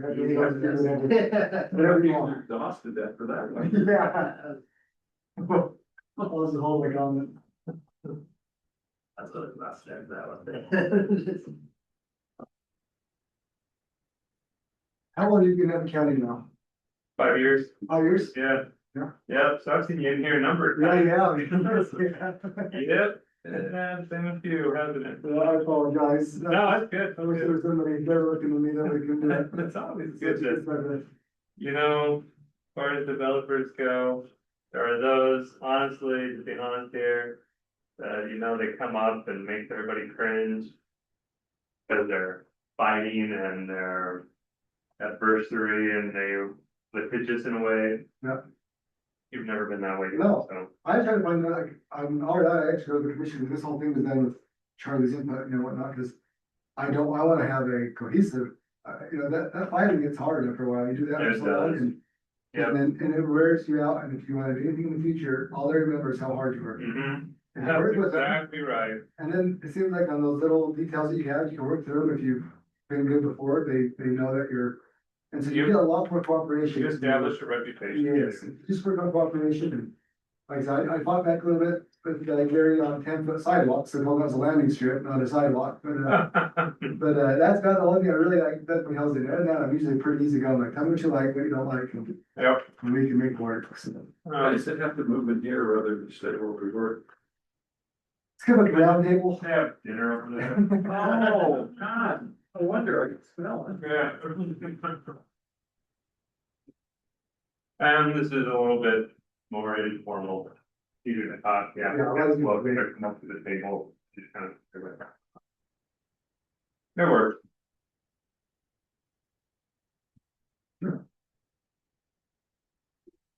Liam, who am I gonna make mad when I rearrange all these tables? Not tonight, but next time. Shuffle them up, shuffle them up. I'm curious, if there's a particular need to have it laid out this way. It used to just be a long table, right? Yeah, Uh-huh. yep. Yeah. We could all plug into a plug, some central location. Doesn't look like it exists here.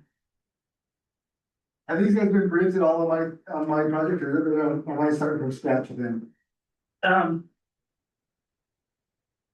Started from scratch, with the exception of the chair, vice chair. Where to jump in at. Okay, chair and vice chair, they know, but the other ones don't. You just looking for power? Yeah, do you see anything? No. I mean, there's one way over there on the corner by the red chair, but that's too far. Be nice if they just remodeled the building. Is one underneath this table right here, in there? There is, but it's a single outlet. Oh. Wait, oh. Yeah, just look up. Yeah, yeah. Got her? Hey, that should give you some points right there. Approved. I'll just go, just tell them, I took care of it, we're good.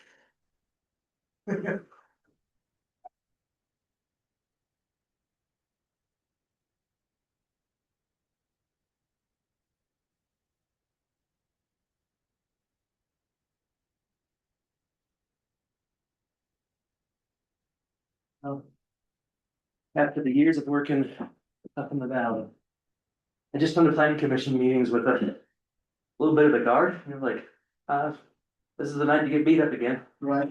And I never get beat up in Western Weaver, people are always so nice. Even when they just, people don't understand like that, everything's always talked about the public reaction, like, no, you might get one or two, but that's it, and that, most of the people really don't care. Yeah. If they care, they won't care not to come and complain about it, you know, it's. Right. The, what is it, the textbook calls it, the unsurprised act. So I can tell you exactly, I'll have a piece of paper for you today, the two people that will care about it, the two, and everybody else.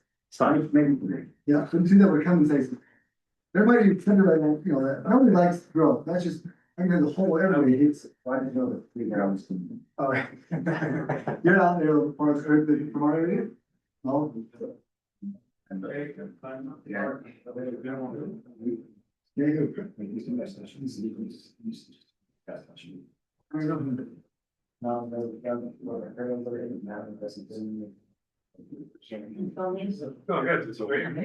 Oh, yeah, Hey, it was detailed, and it's on record, that's already. That's the meeting. It's never come Yeah. from there. I'll Taylor's, but I don't think they'll come into a meeting, I think they're all light. I appreciate it. That's really important. They try not to be. Great. Soon. It's the thing. They're very little. I know. And I write impact fees. I totally forgot if it's not one of the projects, you can't really about it. Yeah. There's the Milton Homes. Oh, yeah. If they signed up with collection. We went through it. I'm not with them yet, but I'm doing this over, but they want to come in on.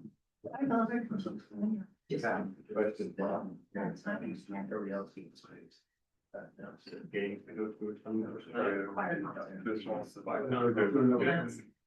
mean, there's like another. Is right here. And so we're butting up against. I think next week. Pretty sure that way. We have to align with Yeah. So. Well, Yeah. we could have. I'm here in 1800. I probably won't be there, so I have to prevent. Well, that's not next week. No, that is fine. I have to go to Pleasant View and then to a person. Oh, we'll take offers. So it doesn't have to be, we don't have, so we want to do it. It's on the calendar, Oh, yeah. whether it happens or not. No. It's too late for me now to do it Makes my own. So we will, you know, something. Yeah. Or sell. Do that. Straight up. Transportation utility fuel. Yeah, right. Hear that. Oh, we can. It's coming next week. We're. Not here, so Pleasant View. Oh, Pleasant View, as far west as an active one. He's gonna We come just back. got one, Yeah. down the. Not next year. Yes, with Matt. Yeah. I was thinking the Pleasant View one. I've been working on Clearfield and seeing how long yet. We're gonna see more of them. We're asking for the. Sure. Just to make sure, because we're running up against. Snow is in for housing weeks. Yeah. Roads are, don't think so, it's more money to rebuild roads and facility. Yeah. Hey. On the long run. Happy roads. Yep. And we can- Yeah. We're still in That's what all the research. Paris was right. Yeah. We were Kennedy. And also like. Shut down. I think yours was. Oh, yeah. Really crappy. But also, so all of 89 spots on their counter. I was Because just the person that owns this really used to do all. I mean, it depends. You build it Yeah. in. Are we talking about the industrial area? No. But. Yeah. Oh, no, I mean, are we talking about the area that is industrial or is it on Ruin White or near Ruin White? No, you need, no, it's like, no, it's out there, so. It's in- And the reason I'm asking you, you mentioned really things. This change. That's it. Yeah. The same in cities. Yeah. Sometimes. It just, it really depends on what the city wants. So which. Oh, okay. So you know what street stories. Affordability. Just been nice. Yeah. Yeah. They're kind of more out there. Well, yes.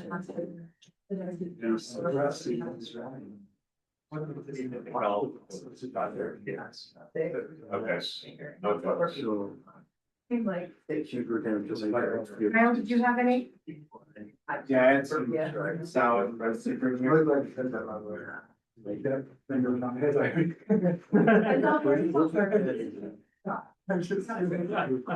that I like that's the ones that I was very. So I'm not sure. If he's in the Italian ones, and I don't know. I was.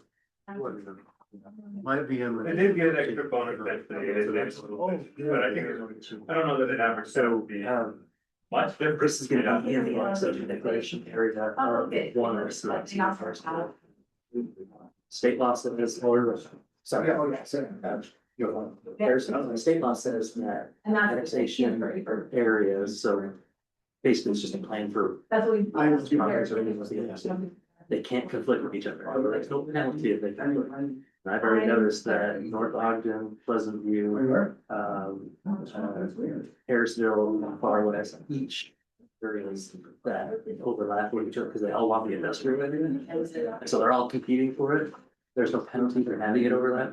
Say, five, one, two cities, if they have it in their annexation area, it's a fair. Well, she I mean, it takes a lot of work. You wouldn't even be.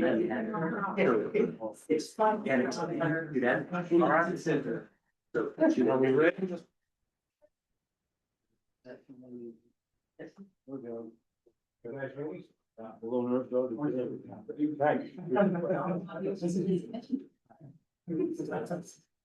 Are we gonna shoot for 7? Let's do it.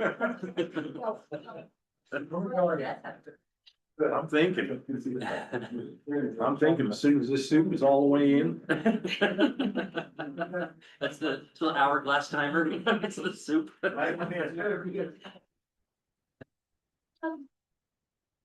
All right. So, man, we almost got a bigger crowd for the work session we have for the meeting. I'm impressed.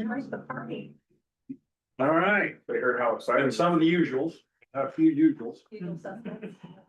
All right, well, next item on our agenda is discussion regarding development, potential west of 7,500 and south of the UP railroad tracks. And we're going directly to the audience. Is Charlie here? Sorry? Oh, yeah, good. Wherever you feel comfortable. Oh, I feel real comfortable here, so. All right, so, we've talked a lot about this, development, but things keep happening around us that keep changing our narrative. You know, we started off with acre lots down there and had a plan, and we're going through with that. And then the general plan changed, and it was calling for 3rd acre lots, so we redesigned and went after that. And then West Bridge was approved, and then Inland Port was approved, and we're sandwiched right in between it, so it's cause for just some more changes. So what's happened now is, in the general plan, it calls for whatever's up against the Inland Port to have mixed use residential to kind of create a buffer zone there. And it was anticipated, just, you know, like when Charlie was creating that, the Inland Port would be 200 acres farther to the east than what it is. It ended up being Litchfield ended up putting their entire property into Inland Port, which now butts us up against the Inland Port. And so we recreated a plan based on that and being up against West Bridge. We're literally right in between them. West Bridge is on our east, and Inland Port is on our west there. So south and west. Now, does it, northwest, I mean. does it get on your property, the port? No, we just border right up against it.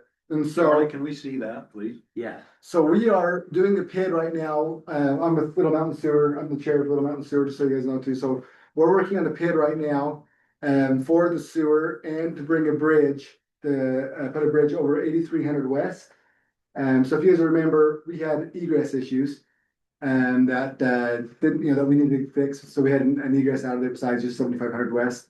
So we're doing a railroad over 8,300 west. That's mostly for the industrial, for Inland Port that's doing that.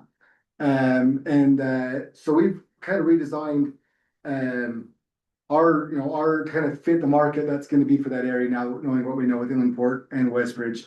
So we had it's a conceptual, I try to have one for everybody else, have to pass it around to you guys, kind of passed up of what, this isn't exact, so don't be like, this gives you an idea of what we're proposing to do there instead, now that we're up against Inland Port. We do think that this is in line with a general plan. We're not, because the general plan does ask for mixed use residential up against Inland Port.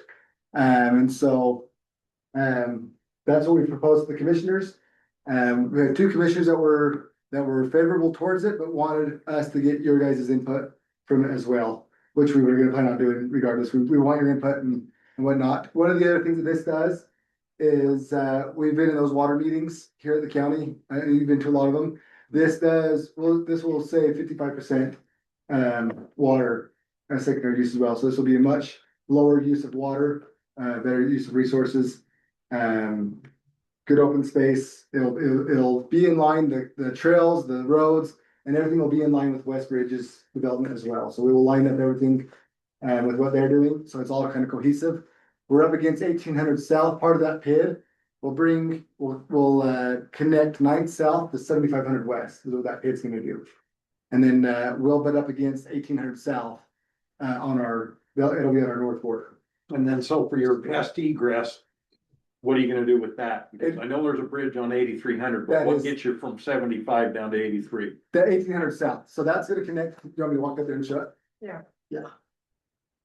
So, that bridge is gonna come right here, so here's 9th South, that's gonna come, and come across right here, and we're right here. So this is, we'll have an out on 1800 and then 7500, and you can get out to the bridge, or through 7500, and obviously that's gonna continue on going through Westbridge as well, so that, eventually, as Westbridge gets built out, people will be, I imagine everything's gonna go 1800 South route. So how long before you have a bridge there? That's a great, I'm hoping tomorrow, but I don't know if I can get it done in time, but, the PID should be, there should be on the board. To get the PID approved this month with the state, this is all conditional on the PID, right, as well, so like, everything that we're talking about is conditional on the PID, we're not asking for anything that's before that. We're trying to work together, with the county and with the area, what's going on. But, I'd imagine that bridge is gonna be a couple of years away, and we won't do anything until that is already in motion. So we're not gonna come and, we just want you guys to be aware of what's going on, what we're asking for. But again, we're not trying to, this isn't a money grab, this isn't like that, it's just, we're reacting to what's happened, what's been approved already.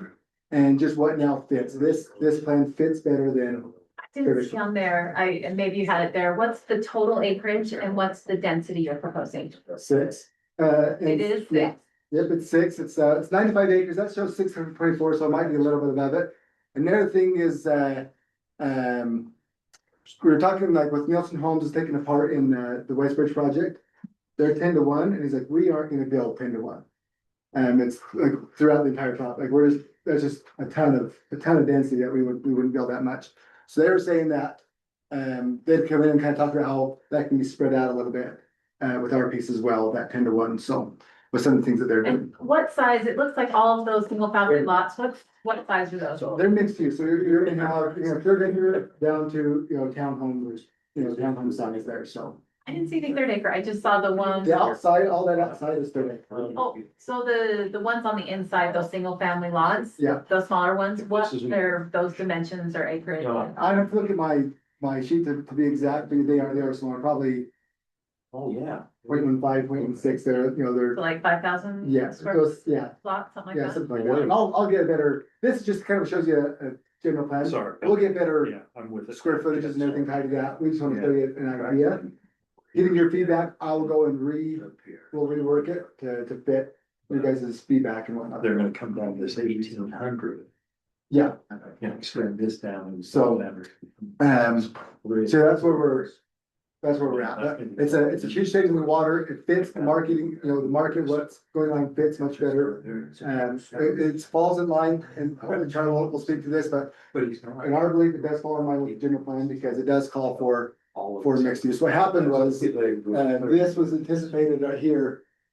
He doesn't want. This is anticipated to be residential, but it's all the way, the red line is the inland port now, Oh, okay. and this is us up against them.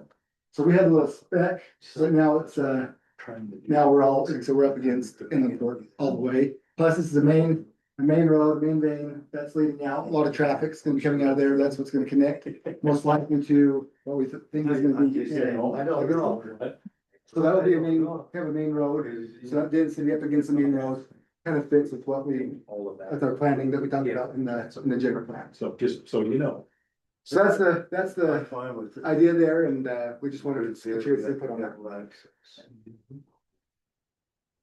It's gonna expire again.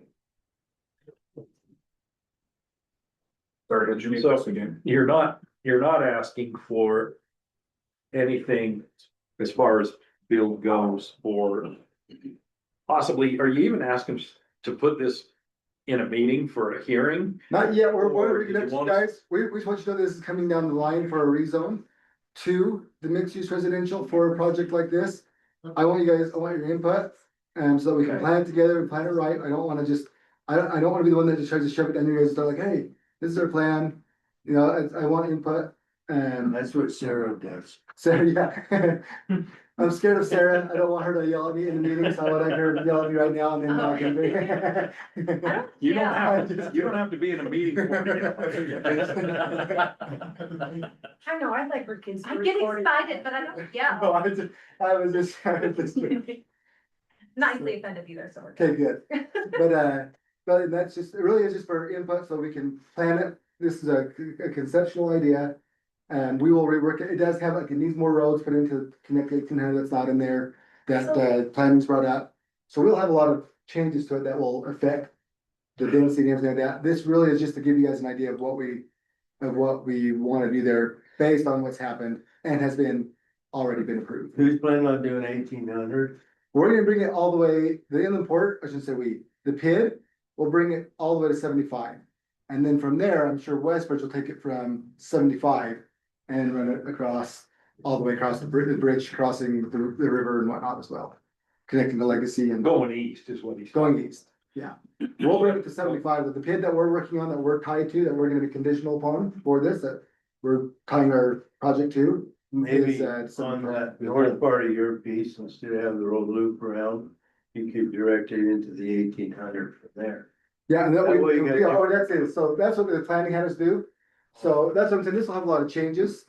These will actually go straight through, these roads right here, Okay. they'll go straight through to 1800. And so that was one of those things that Charlie also brought up that we'll do. This again, this is mostly a conceptual idea, but there will be a few changes due to it, but I know this is kind of down the road, but I have to ask, are your alley loaded garages detached?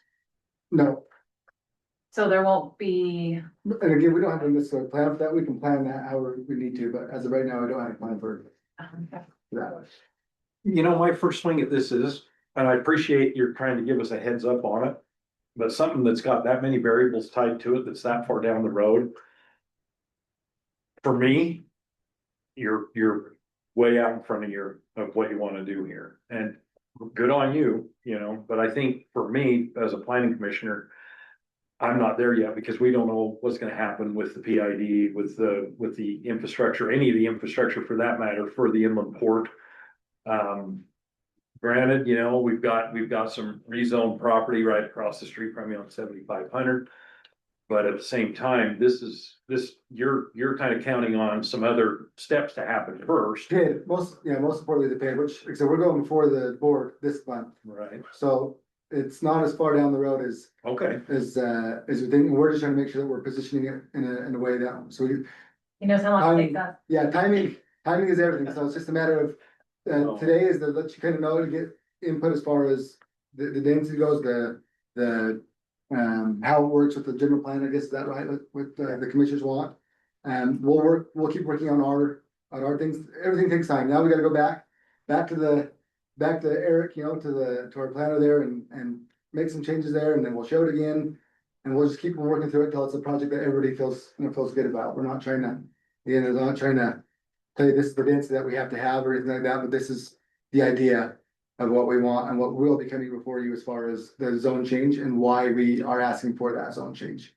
I'll reframe this just a little bit. I know Sarah's Sorry, gonna just to leave. go, I'm so sorry, not you. Thank you. I really offended, I knew that was gonna happen. Left out. So sorry. The, Okay. Yeah. The county commissioners, as we look at the general plan map, everybody has a different way of interpreting it. I mean, even the general plan itself, everyone has a little bit of a different way of interpreting it. And it's not intended to be taken direct or literal in all cases. Sometimes it's just intended to illustrate or explain a policy direction.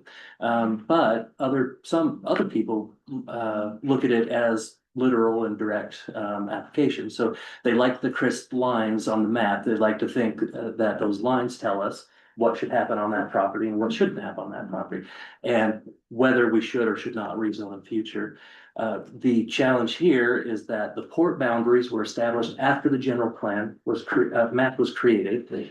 Had the port boundaries been established before that, we would have colored this area purple for manufacturing and industrial, this area purple right here. We didn't do that because we didn't know these boundaries were going to come out here. The policy that the general plan advocates for is that the residential density of the area, especially single-family residential, should be buffered from the port by some transition of land use. So you're not just going single-family 30-acre lots to smokestacks. Just kidding, smokestack. Don't write that down. We do have a quality standards. Yeah, but okay. 2,000 acre dome. That's right.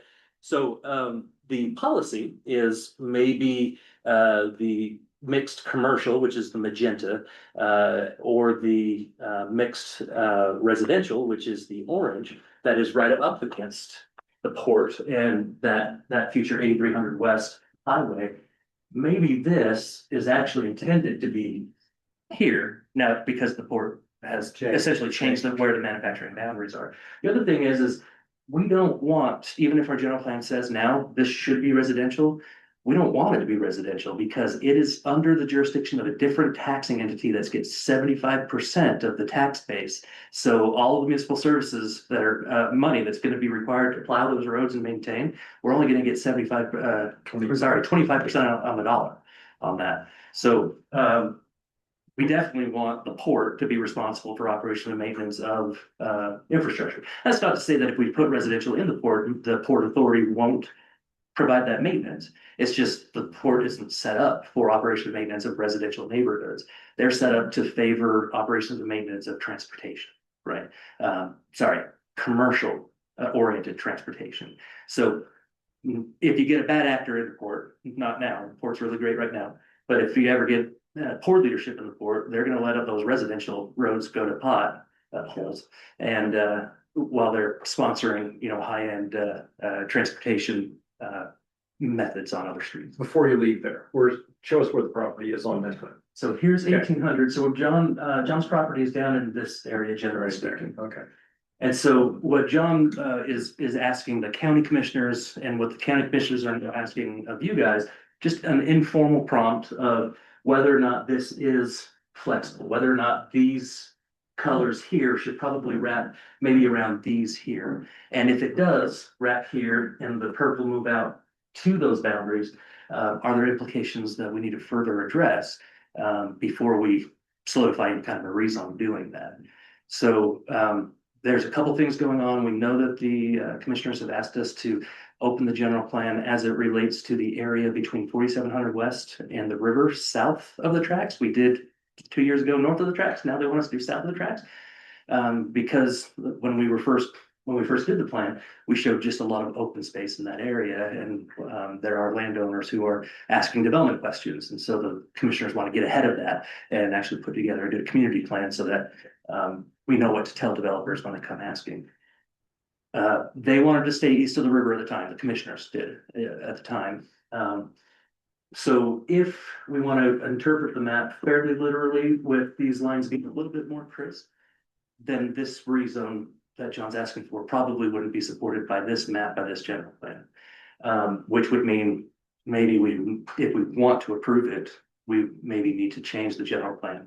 So we're opening the general plan, maybe this gets changed with it at that time. County commissioners, not putting together a complete thought. The county commissioners did not want to talk about stuff west of the river in this year's update. They wanted to talk about that next year. So John has gone to 2 commissioners that I'm aware of. I don't know if he's spoken. We already well. Okay. He wasn't going that day. And the commissioners, they said, before we give any kind of affirmative answer, we'd like to hear from the planning commission first.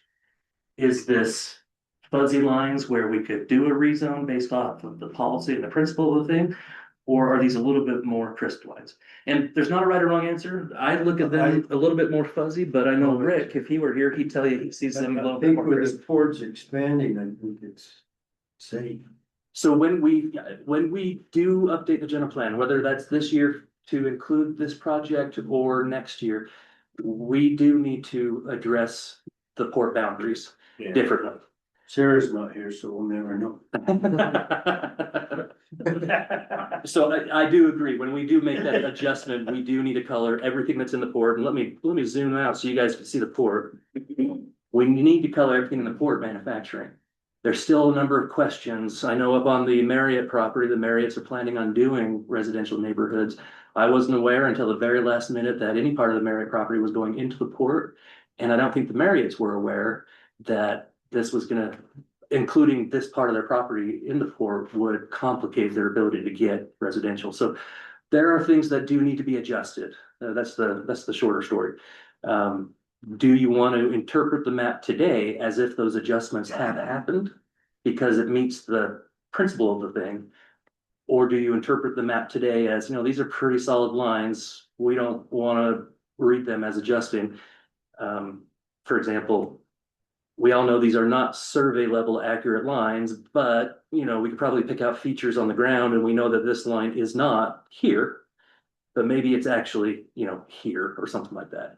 Charlie, when they decided, excuse me, when they decided that, was it because of the existing homes they're trying to provide like a buffer zone or something between that? Is that what the idea was? Not the existing homes, the future homes. So, Okay. I mean, the existing homes was definitely part of that consideration, but they wanted the industrial area to be far enough away from the existing neighborhoods to provide space for additional neighborhood area to get a little bit more dense as you approach the port. So it's not about safety of having houses right next to the port and having high density next to the port or anything like that.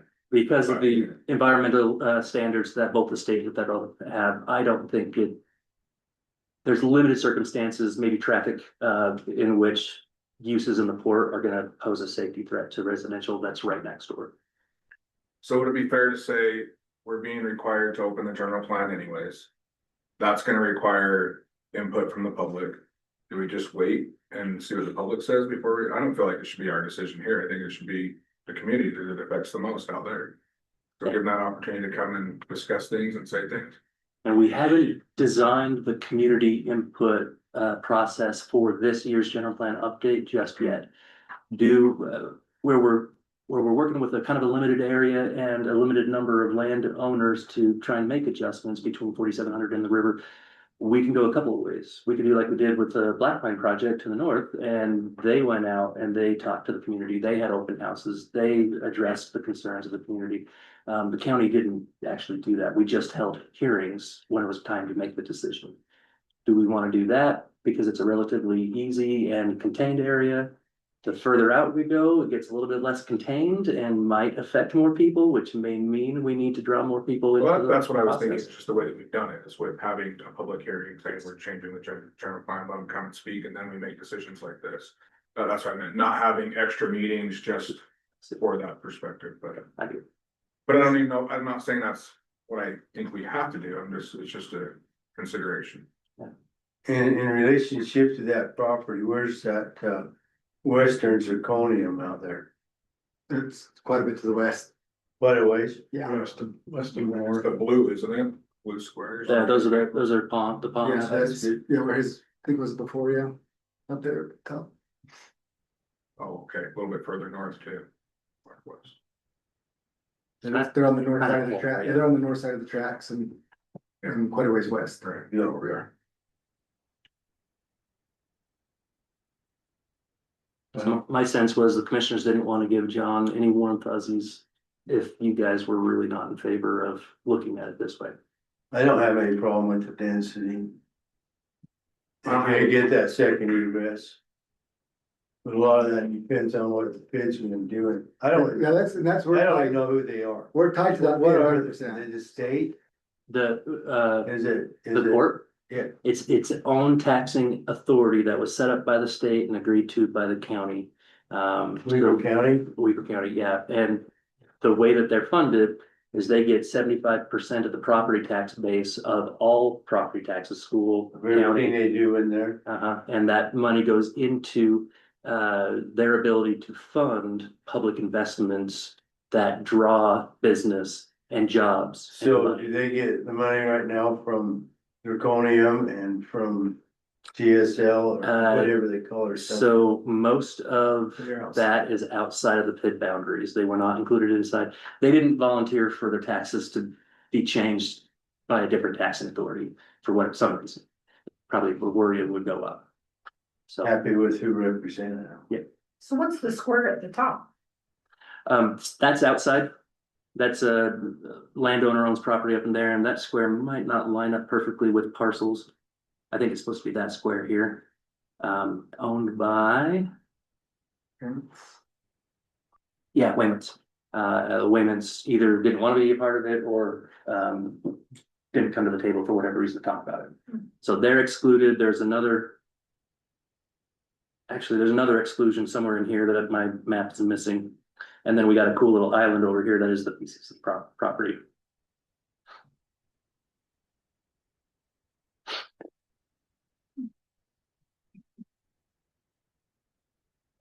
Is the question for you guys clear enough?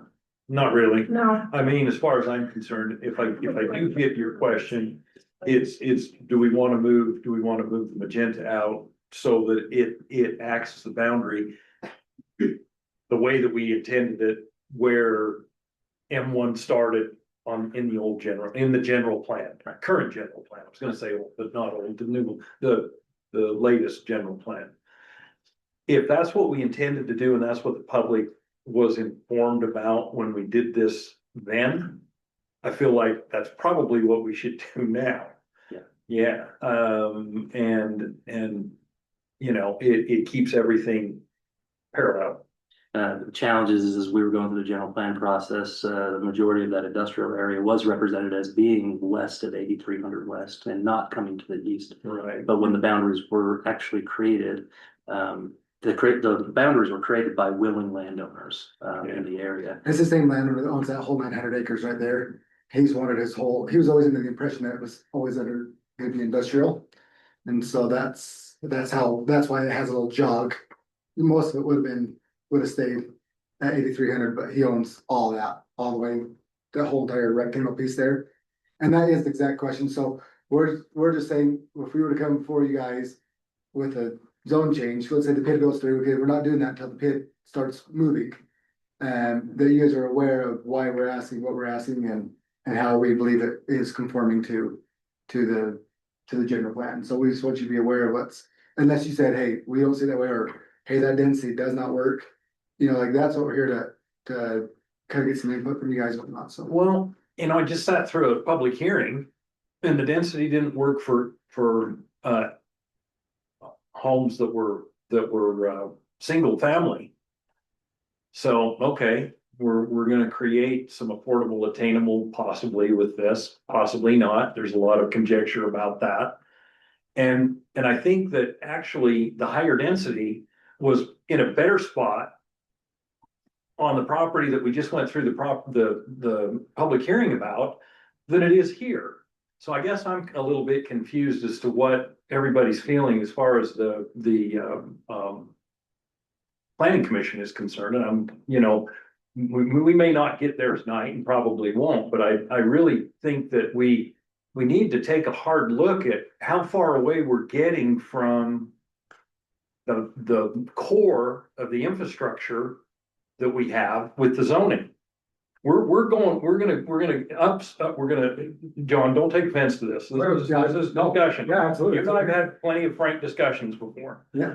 But this is, to me, it's a little bit, I'm gonna go to what we talked about in the pre-meeting. This is a little hypocritical if we decided that this density is okay here, but up in Taylor, West Weaver, where we have much closer infrastructure, and parks that exist, so I'm kind of giving the planning commission a little bit of a check.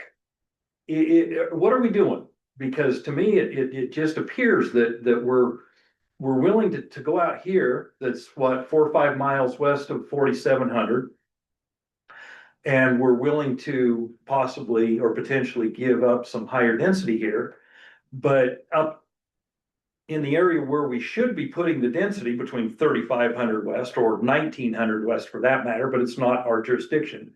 But from 3500 west to 4700 west, and we're saying, no, we can't find a way to put that density in there.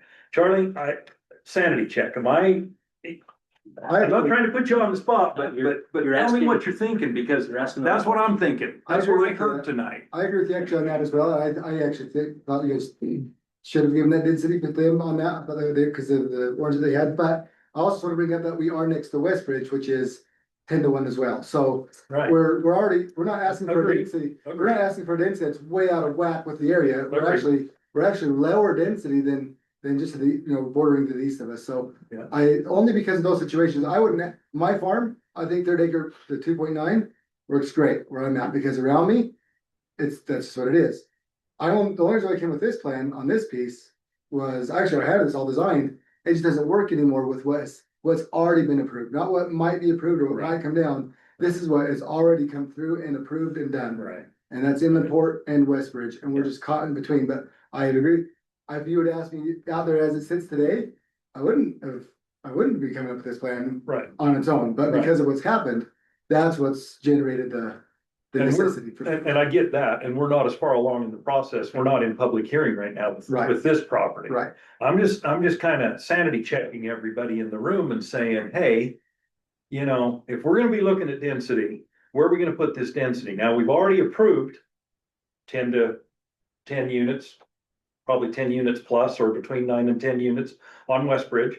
And we've approved equally that many units on Bennett Farms, right? I think theirs was 5. Okay, fine, okay, my apologies for that, but still, and then we go up the road closer to where the infrastructure is, closer to transportation infrastructure, closer to everything that's meaningful if you're growing organically out from a center. And we're saying, no, we can't have density here. So again, this is just a sanity check for everybody, that we need to be paying attention to what we're doing, because we've given up a lot of density out west. Okay, and that's fine. And it all went through the process, and I don't have a problem with it. I'm a big champion of thinking that was, to this day, a good thing to do. Both of those projects, those huge projects in Western Weaver. But at the same time, I think we need to have that same consideration on some of these other properties that we're looking at, in addition to what you're proposing here right now. So that's my 2 cents worth. I've been wanting to get that off my chest, so thanks for the opportunity to do that. Because I just think that we are acting just slightly hypocritically here. We should be looking at these parcels for what value they bring to the area that they're in, and looking at them individually. Yes, I agree, not every parcel brings the quality of density. And certainly if we put a center of density and we want something larger and less dense around it, we need to have the backbone and the fortitude to say that we'll do that. But we gotta start in the center somewhere. So, sorry, Casey, go ahead. No, that's fine. I think like we had in our pre-meeting, we said there was concern about setting a precedence, right? Which we eliminated that concern.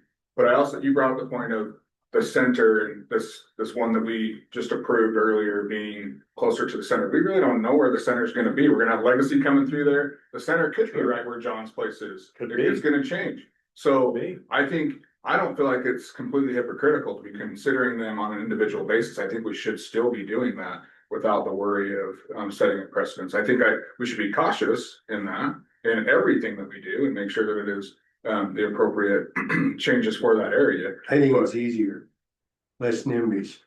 That was my answer. This is the dichotomy of public planning, community planning. It's at the point that you've got all the infrastructure, or at least the framework for the infrastructure to build a community. You've also got minds that have already been made up on what that community already is.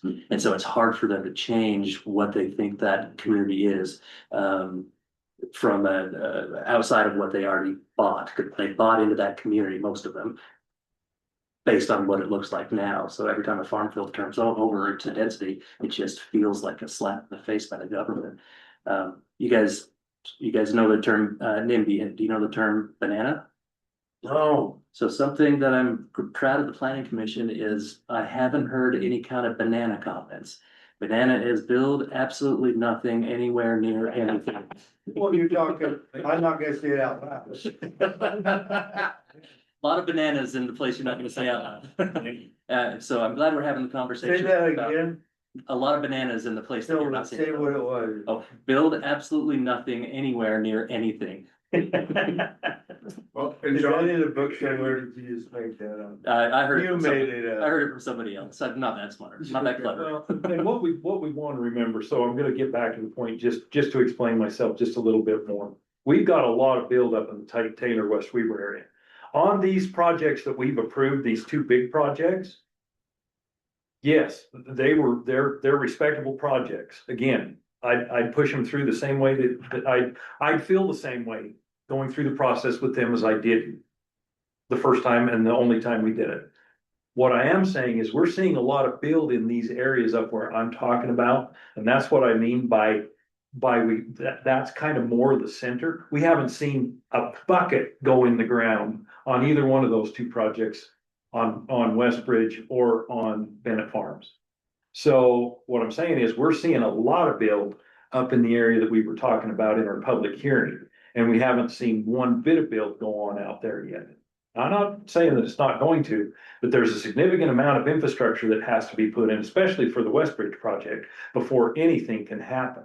They can't even build 15 more homes until they do phase 1 and phase 2 of those projects, it's going to take millions of dollars to get the infrastructure, the road, the extension of 2550, a bridge over the river.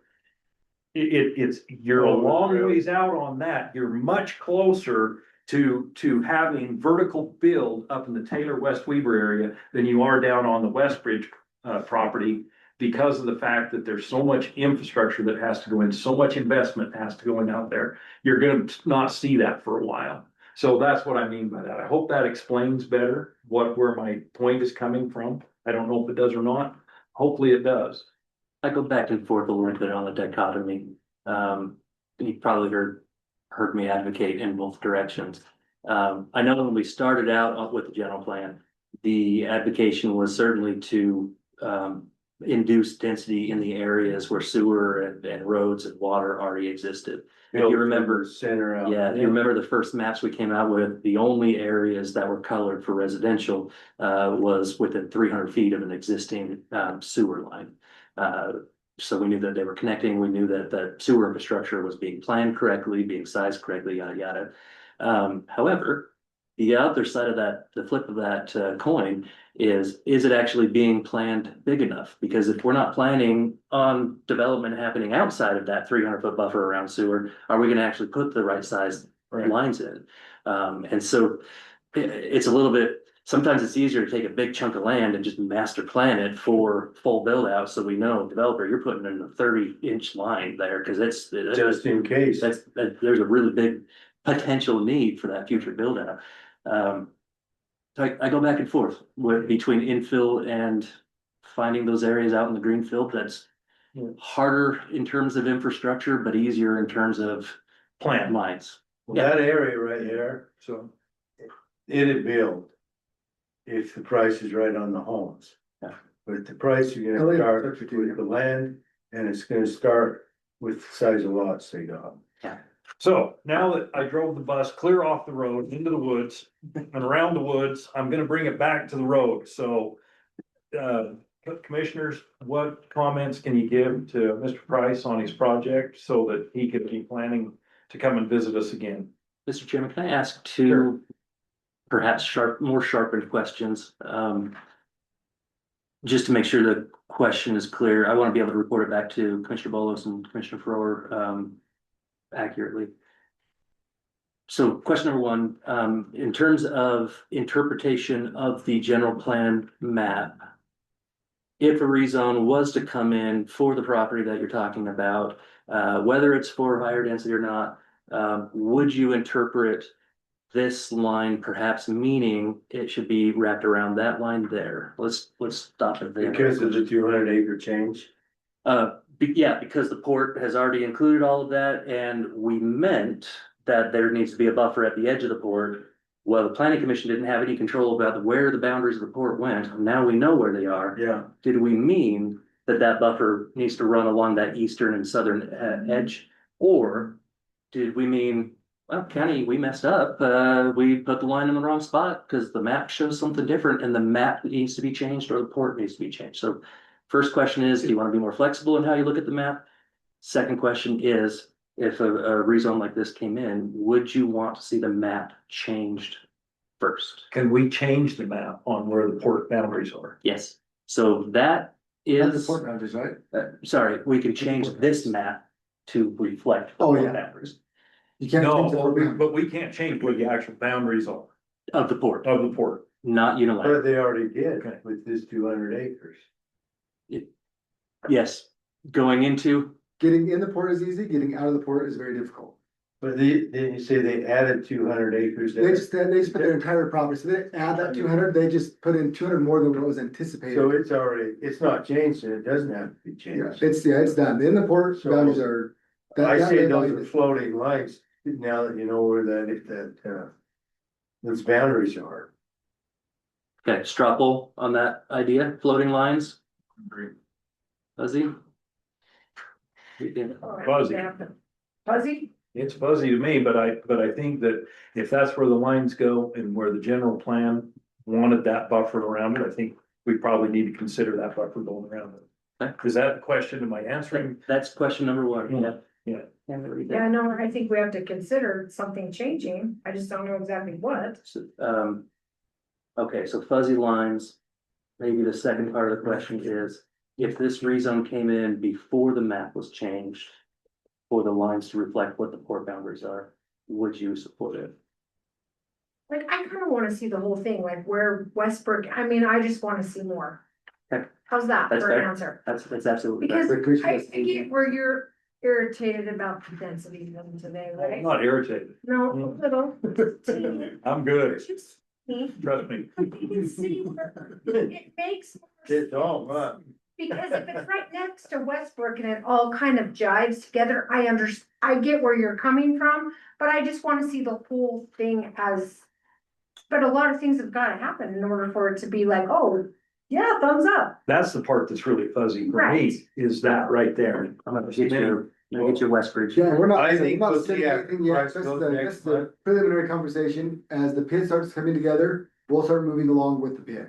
Okay. This is just to get the ball rolling. I'm not gonna come in next month and ask for the zone change, Right. right? When the pit gets to a certain where I have answers about the pit and I have timelines on the pit, then I'll come in and say, hey, we wanna do this in alliance with the pit. So when the bridge gets started, then we'll, this is so that we can get that ball. So if I can get the pit going as fast as I wanna get it going, which we all know it's not gonna get that fast, but we just wanna run with them and not be, they get so far along and then try to get that done, and no one knows what we're talking about and why we're doing this change and whatnot. We just hope that you saw it the way that we saw it. With I think Charlie's is the orange. We're just put that protection around that and then Westbridge. Those are just two things that we're not foreseeing. If that protection's around it, it makes it more favorable. Yeah. For residential period, but then even higher residential. So. I don't know that there's a way around that, but I don't know that I'm exactly 100% firm in what I'm saying there either. I guess I'm probably personally everybody else here's got an opinion. But personally, I guess I'm really not confused, but as unable to make a determination as the commissioners are. Okay, I think that's a fair answer. Just to illustrate, and so everybody else can see, Westbridge is this yellow blob here. Does that show? Yeah, you can see that. And let me show you Westbridge zoning.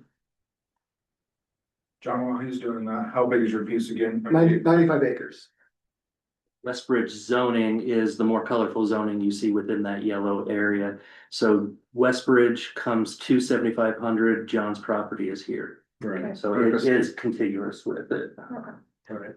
Just across the street. So do you back right up to the line on the port? Yep.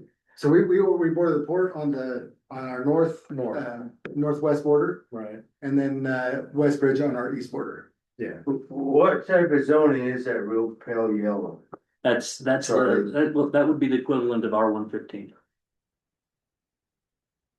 So the intention was where that future freeway is gonna go and where these form-based villages are gonna go.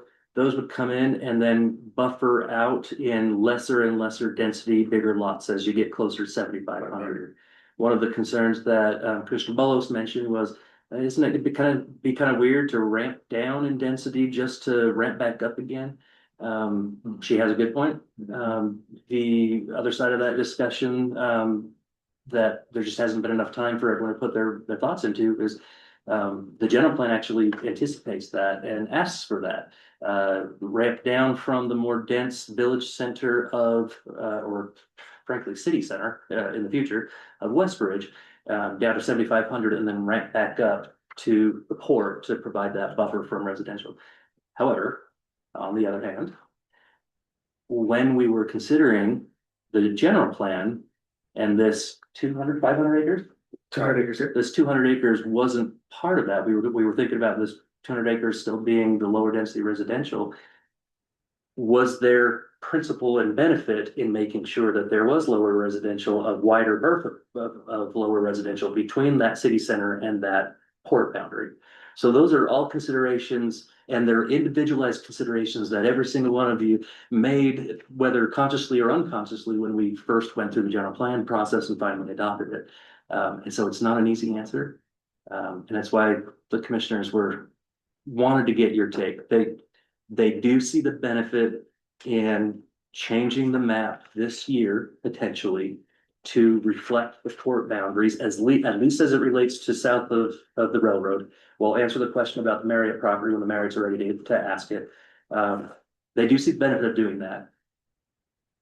But I think they're hesitant to say we're all in, because I don't know that they've been able to fully embrace or broach the potential consequences that you guys may be a little more informed about because you were instrumental in creating the general plan. So does that help you give any kind of an answer to the question? No, not yet. No, that's fair. And I should probably tell you that Rick looks at these lines differently than I do. He sees them as pretty concise lines. He knows they're not survey level lines. He knows that, if there's an overlap from a road where a line should probably be running down the road, that's probably in the wrong spot. But from a general perspective, he's a little bit more of a purist, where basically he wants to, and Commissioner Bolos, I think, is in the same shoes, wants the map to be as accurate a representation of what actions are going to take place in the future as it possibly can be, rather than looking at these as fuzzy lines. So. But we know the map is already wrong because of the Because import changed everything, the import changed everything, so. yeah. What I'm not hearing is, from you guys, the planning commission, that you don't want to see the manufacturing boundaries stay exactly as they are and not reflect the port boundaries. That's helpful. I'm not hearing that you guys are upset that the county approved port boundaries that didn't match the general plan. That's helpful as well. And so these are all things that I can. We haven't had a chance to tell you that yet. Now that I mentioned You it. didn't have a chance at it, so why? Well, and if that is something that I need to report back to the commissioners, I would like to report that back to the commissioners. There needs to be a little bit more discernment in determining these boundaries in the future to make sure they are in compliance with our general plan. Well, I guess the only comment to that is now turnabout. They're asking us this, but they went ahead and approved that. So it's like, okay, we'll come to an answer. We take our responsibility seriously. Yeah. We'll get an answer. You can see by consensus here, you're not gonna get much of an answer tonight. Different than how the commissioners felt, because it's a little bit to absorb for a minute. Agreed. But at the same time, yeah, I mean, if the commission has faith in us, like it seems like they do, and respect for what the planning commission does, then maybe it'd be nice to be involved a little bit more on stuff like this. Yeah, that is one of the key takeaways that I want to report back to the commissioners. Yeah. That maybe stuff like this, just because it's not required to go through the planning commission, maybe it should. That ought to get me off the planning commission. I gotta be honest with you, I No don't, more liaison for you. from what I could tell, at least when the port boundaries were created, the commissioners were handed the boundaries. It was a great opportunity. I don't think the commissioners went through with scrutiny and said, they certainly didn't ask me, Charlie, does this match the general plan? I think they were just reliant on, the staff representation, at the time. I'm sure it didn't even come down to a level of even any kind of consideration as to how it affected the general plan. Yeah. But I think that from the perspective of what needs to go around that, based on what we put around it in the original general plan, that's an answer to that question. The other question, the density, is that what we're asking? What's the other question? The second question really is dependent on the first. If the planning commission reads the map a little more fuzzy, we really don't need to do anything. But he proposes the rezone, it comes to you guys, you say, yeah, the map represents the lines in a different spot, but we really meant it to wrap around the port. So it is in compliance with the intention of the general plan, with the principle of the general plan. We're gonna recommend approval. You can certainly do that. And that would help give the commissioners cover, because the commissioners are very cautious about doing anything that would be represented to the public as being outside of what the general plan recommends. Are we premature though? Say again? Premature. Oh, premature to ask the question. Yeah, well, that's why we're having the conversation now, so that you're not hit with. Well, I'm thinking 5 years, so I see how things go. So And if there is such money to grab right now, they go damn slow. Yeah. That is a good question. And policy question. On that note, John, you've heard us say numerous times tonight how if we knew what was gonna happen here, if we knew what their intent was here, we'd be able to make this plan. So I appreciate you coming in early, and whether it's premature or not, and just telling us what you're thinking so we can start contemplating that and seeing what it is. I appreciate you saying, hey, I'm not dead set on this, it's just what I'm thinking, and throwing it out there for us to have in the back of our mind, so thank you. Yeah, no, you bet. And again, the next time I come, we'll have a lot more concrete timelines with that pit, because it's all depending on that pit. So this is 100% there, but wait. I think it needs to be brought up now. I think we need to be thinking about it now. I know it seems way down the line, but for me, it's something I'm working on really hard right now to make it not so far down the line. So, but yeah, I do appreciate your comment. I like to tease the county engineer, Gary, because oftentimes I'll pitch something to him and he'll say, a little frustrated, like, why is this the first time I'm ever hearing of this?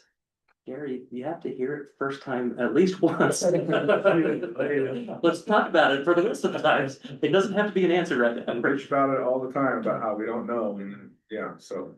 Yeah, I think we, not you, we took the conversation a lot longer than what it would have required, right? For you, I think when you told it in the first 5 minutes, we could have said, okay, this is our thoughts, or we appreciate you telling us, and it could have been done. The part of the discussion was necessary to go longer, but it wasn't because of something that. No, I agree, and that's the whole purpose of it, is so that you're more aware of what's going on in that area. So. I'm gonna get beat up in the parking lot after this. No, I think the whole discussion was definitely necessary. I'm just saying for him, it wasn't that he made it a long conversation, right? Okay, I have what I need to report back to the commissioner, so that's Very very good. helpful. Thank you. Thanks for the approval. You can say whatever you want. Where's my approved stamp? Yeah, you said you were gonna do it. I found you that plug. Yeah. Appreciate it. Sorry, guys. Thanks, Sean. Yeah, thanks, guys. Okay, discussion, so, let's see, regarding Stagecoach Estates, old setback regulation discussion in relation to new setback regulations. Yeah, so, John Gassman from, what the heck is the name of the company now? Anybody here for John? Okay. Well, he's bought the Stagecoach project. He's really the one building it out. So a portion of it is, Nielsen Homes as well. But the new R-115 setback requirements that apply to facing garage doors were not part of the discussion. They weren't part of the consideration whatsoever when Stagecoach Estates was approved. They were approved with a development agreement, and the development agreement says follow the R-115 standards. But it didn't say the R-115 standards that exist at the time that the building permit is applied for, or the R-115 standards that existed when the development agreement was approved. And so I just wanted to check in with you guys. My take on this is that we probably meant for the standards that applied at the Yeah, time. cause you didn't know Follow about the through. other. Right, we didn't know the updates, when we were doing the updates, they wouldn't have laid out their lots in certain ways. They laid out their lots in certain ways to be responsive to the product that they already had planned. And so if we go and we apply these new standards, they've got to figure out how to fit garage doors facing different directions on a lot that they just weren't anticipating doing, so. So if we apply the new stuff, it's gonna hinder them, right? Yeah, then I'm not for that, Okay. where we already approved it originally. Okay. Same, Okay, leave it. Kyle, sound good? I'll do a quick, we'll get Sarah next time. I'll do a quick email to Sarah just to make sure, because if you guys are all honest about this. That majority right here. Yeah. She's acquired, she don't care. You know how long it'll take to get that email? A week. Between all the back and forth. Just to be clear with you guys about the intention of this conversation, the development agreement does say that de minimis, routine, and uncontested modifications to the requirements of the development agreement can be made at a staff level. And I just wanted to check in and when the work session to see if there was any contesting of. You could have done without us, Charlie. Check, but we appreciate the information. Yeah. So we'll probably either in tomorrow, no, it won't be tomorrow's meeting, next Wednesday's meeting, we'll have an administrative review meeting internally, and we'll just approve a modification, small modification to the development agreement. Very similar to what we did with the setbacks in Single Tree. One quick question about trading about, sorry, their their approval has not expired or anything, right? Stagecoach? The one that's asking for this, yeah, Yeah, Stagecoach. has As not. long as it's not the same as we have with that other development where he wanted to change things and because it expired, you never do it, whatever. I'm okay implementing that onto somebody that allowed their stuff to expire because it's a new case, right? Like you have to reapply. So, okay. And totally understand what you're saying, and less is more, and we could talk. Even though a I'm little not bit making any afterwards. sense, thank you for being able to. No, you were making perfect sense. And since this is a let's- work session, I have some You're a good latitude. translator. And I'm gonna go back on WS one and I'm gonna say, I'm not necessarily 100% for that density on that, in that place. Just because of the fact that you got, like you said, you've got that density coming out and less density out of Westbridge. Then you go across the street, you've got high density in, right? So, hey, there we go. Which one? On John's. So if they want a little feedback on that, I'm not dead set on that, but I'm just kind of anticipating my thoughts a little bit, so. That's why I wanna like look at the whole thing, like how did we have I do too. That's fine. it? So, Yeah. Yeah, sorry. I really feel that You guys want to we're plan? talking about something that may not be decided. You guys want to plan? And we I was like. Yeah, Charlie, gonna walk out with, I'll come to your aid. good man. Okay, discussion regarding the use of auto parts dismantling and recycling in the M1 zone indoor only, bulk of automobile, removed after dismantling. Gosh, I hope we're a lot easier than some of everything else you guys. So do we. So do you guys mind if I just kind of set the framework for the conversation? So currently the M1 zone, we've worked very hard over the years to make sure that the M1 zone sponsors businesses that essentially have a clean look from the frontage, right? Things like auto wrecking yards, outdoor storage, stuff like that has been prohibited in the zone. When that zone was created, however, there was a provision in there for automobile parts recycling. And I don't know if that was part of our consideration when we were looking at these modifications or not, but right now the code says an auto parts recycling facility is not allowed in the M1 zone. It is allowed in the M2 zone as long as all activities are occurring inside of the building, and it's limited to, was it 20 or 40 cars? To 40 cars. And it's allowed in the M3 zone without the requirement for everything to be inside of a building and without the 40 car limit. These guys are looking at a piece of property in the Weber County industrial area. They've got an existing site where they're running business. You guys can see what's happening through the pictures on that site. They would like to. Where's this at? 2700 north out in that area? It's The new, so this is his, pictures are of his existing operation. The new, facility that he'd like to move into is, yes, just off the Rule on White, it's 1559 west, 2550. Industrial area. So the question here is, would you guys be supportive of a code change for the M1 zone to allow for automobile parts recycling with some limitations? Essentially, the limitations would be that they're dismantling the vehicle and the bulk of the vehicle leaves the site as soon as possible. That there's not going to be outdoor storage of wrecked cars or auto parts. The whole point of the code is just to make sure that the outside area doesn't create an unsightly business district. And so if we can get them in a building that all of those activities are happening inside, but you're not seeing them outside. I don't know, I think that the M1 zone would be supportive of that idea. Also, How about a slatted fence around the exterior? that's possible. What I'm suggesting though, and I think what these guys are comfortable doing is just saying that all activities will happen inside. I mean, obviously, you're gonna have to bring a car in and drop it off. But that all activities will be inside. If I can interrupt, think of a bike shop, which is already a lot of use, so that would be the impact. You are gonna have a crash car show up. It's gonna be moved in, there's gonna be a little bit of backlog, but all the activities take place indoors. He is also a rehabber, so he rehabs a good portion, a chunk of his cars and sells them for retail. So there's pretty decent sales tax component with this as well. What you're seeing this with the parts storage inside. What is that? 2/3 of your footprint at least? Yeah. The just. Yeah, most of it's for indoor store, I mean, but Yeah. that's what I've been after is warehousing to handle indoor storage.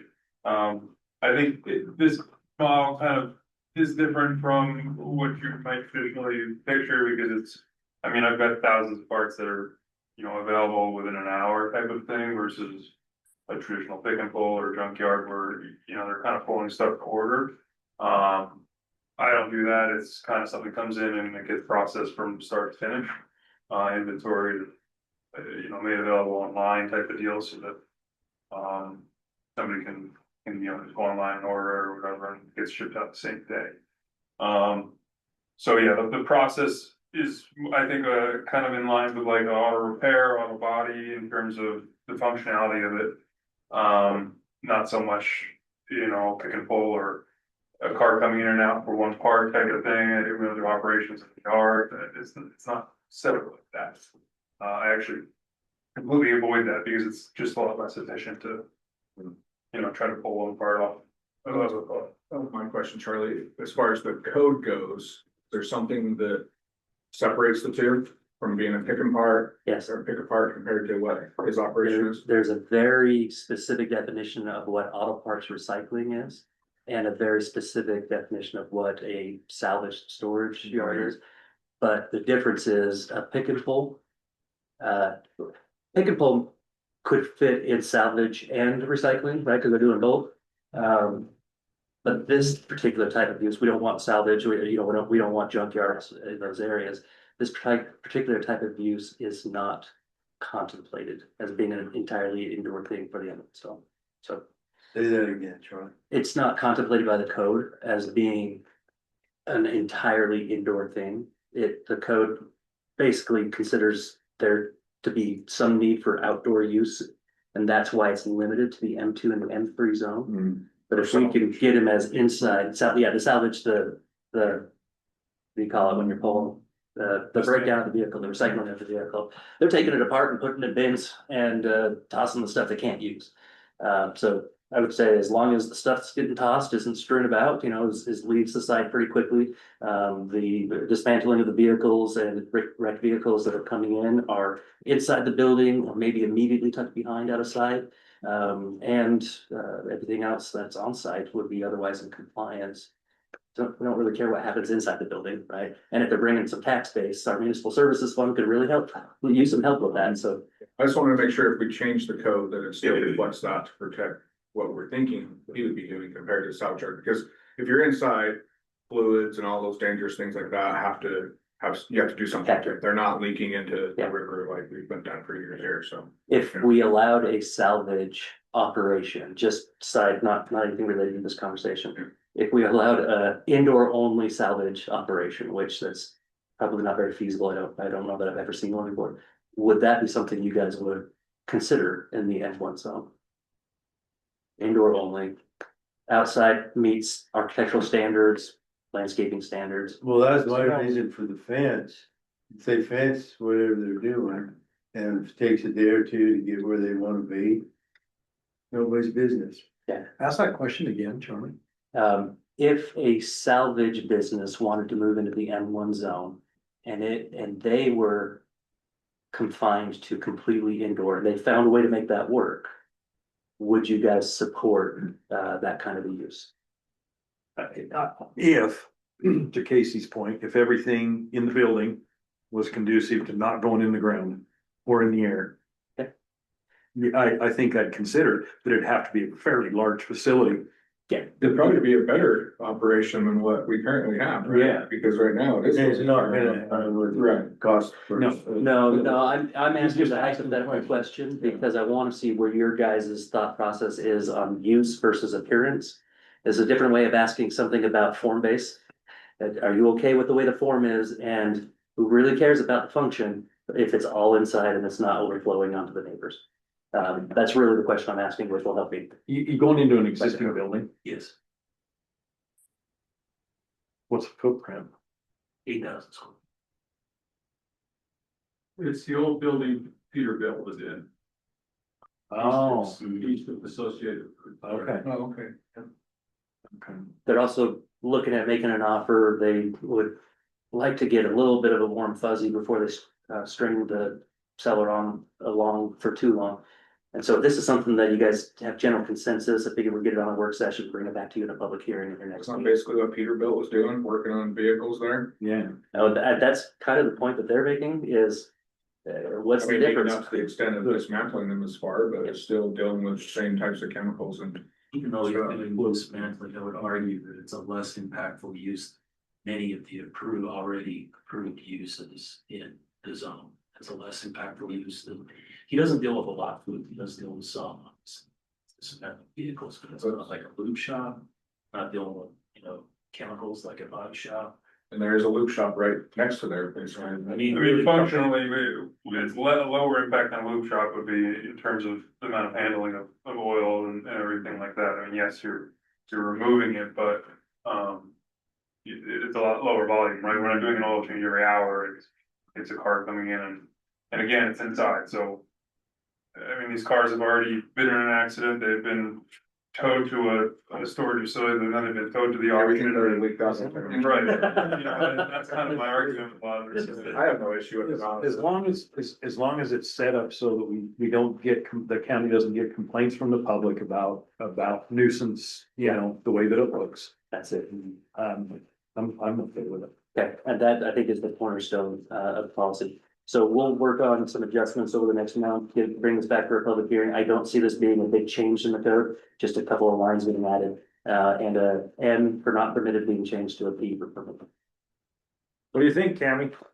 Yeah, great. Too bad you guys weren't number one on the. Get it out of here. We've been thinking that all night.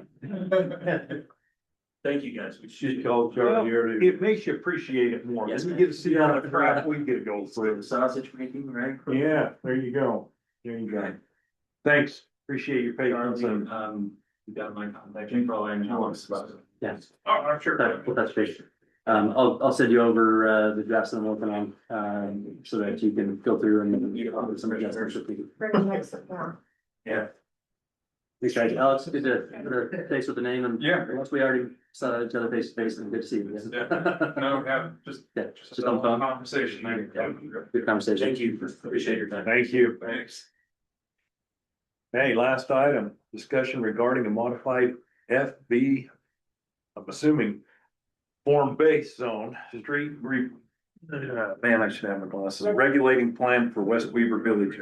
So is this back on 900? Used it for something. Yes. Okay. Say it. Let me get that pulled up. I was gonna have you guys, some great printouts, so I apologize. I You're okay. did not have You that saved the tree, it's all right. Can we, this time. is it possible for us to start bringing hard alcohol? I just was gonna say, I'm gonna buy you a If beer you put after. vodka in these, nobody will know. You know what? I'm down.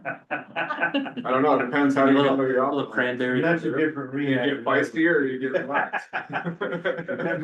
Depends on what it is. Cinco de Mayo. Cerveza that might help you right. When they brought in the Olive Garden, I thought, whoa, what is this? Olive Garden? Come on. Tacos. Yeah, tacos. Should have had tacos. Taco Tuesday, Cinco de Mayo, man, all the stars are aligned. Okay, margaritas it is, I'll door that, goes right there. All right, hurry, we're not talking about this until you get here, Charlie. You can't do that here. You're right. Says here, try it. You can meet him out on the corner. We could probably find somebody that would do it. Oh, we could move the meeting across the street as well. That's true. Okay. In our last conversation, we talked a little bit about work session conversation. We talked a little bit about the West Weaver village area and some adjustments that may be needed at some point in time. You guys weren't comfortable making some of the bigger changes that addressed the larger area that went into the Bennett, but you were comfortable just looking at this. I didn't know if I'd be able to actually get it ready for you for the meeting where you made the vote last in your last meeting, and wasn't able to. So I'd like to get it back on your agenda just as a one-off adjustment. What this does, and you'll get a better analysis in your packet when we do it, but what this does is it moves the commercial. So right now the commercial comes out to about here. This red comes out to about here. So it moves it that direction and addresses, moves mixed use commercial that direction a little bit more. The other thing it does is it provides polygons that wrap around the actual land. So if someone is, proposing a grocery store right here, and the only thing that's painted that purple is, one of these roads, it's still a little hard to tell, was that supposed to be vehicle-oriented commercial or not? The polygons do a little bit more what traditional zoning does, just gives us a better line, better understanding. Still not survey level accurate, tiny bit fuzzy, less fuzzier than I would see general plan lines, but So it moves the mixed use commercial further west. Up at 900 or a little bit south of 900? both. So Or the whole thing? what the current general plan shows is it shows a block here with commercial stemming. So it's basically a hashtag Right. appearance. Okay. What this does is that cuts that off, focuses on 4700 West as Main Street. Your cross streets can also be your Main Street, but it compacts it a little bit. The other little shapes that you see on there, let me zoom in a little bit. Those shapes are true to form dimensioned buildings. Not the ones necessarily that will be built, but I just wanted to make sure you could see from a scale perspective. Just what we're looking at here on 4700 is 1.5 times 25th Street. So it's not a small thing. So on 900, you're talking about moving commercial a little bit further to the east. West. West? Yep. And what would the remaining portion of it be then? Where we move Back to residential? So that'd be, so the darker orange is multi-fam residential. The lighter orangish yellow is small lot residential that allows anything from single family up to a fourplex. Okay. That green, that's rural residential 1 acre, which we already know is not right because that's where Bennett is. There's a lighter yellow further off in the corner, and that stands for medium lot residential, which is single family. And why are you proposing to move it? Just based off the conversation that we had, well, 2 reasons. Primarily based off the conversation that we had in work session about it probably being a little bit too big and maybe off center. Probably needs to be moved this way a little. 4700? Mm-hmm. Okay. But And then putting the balance, west of 4700. Yeah, basically the balance is in Bennett already. Oh. Yeah, but a little bit down in here, this, it's kind of hard to see, but this square right here, that's that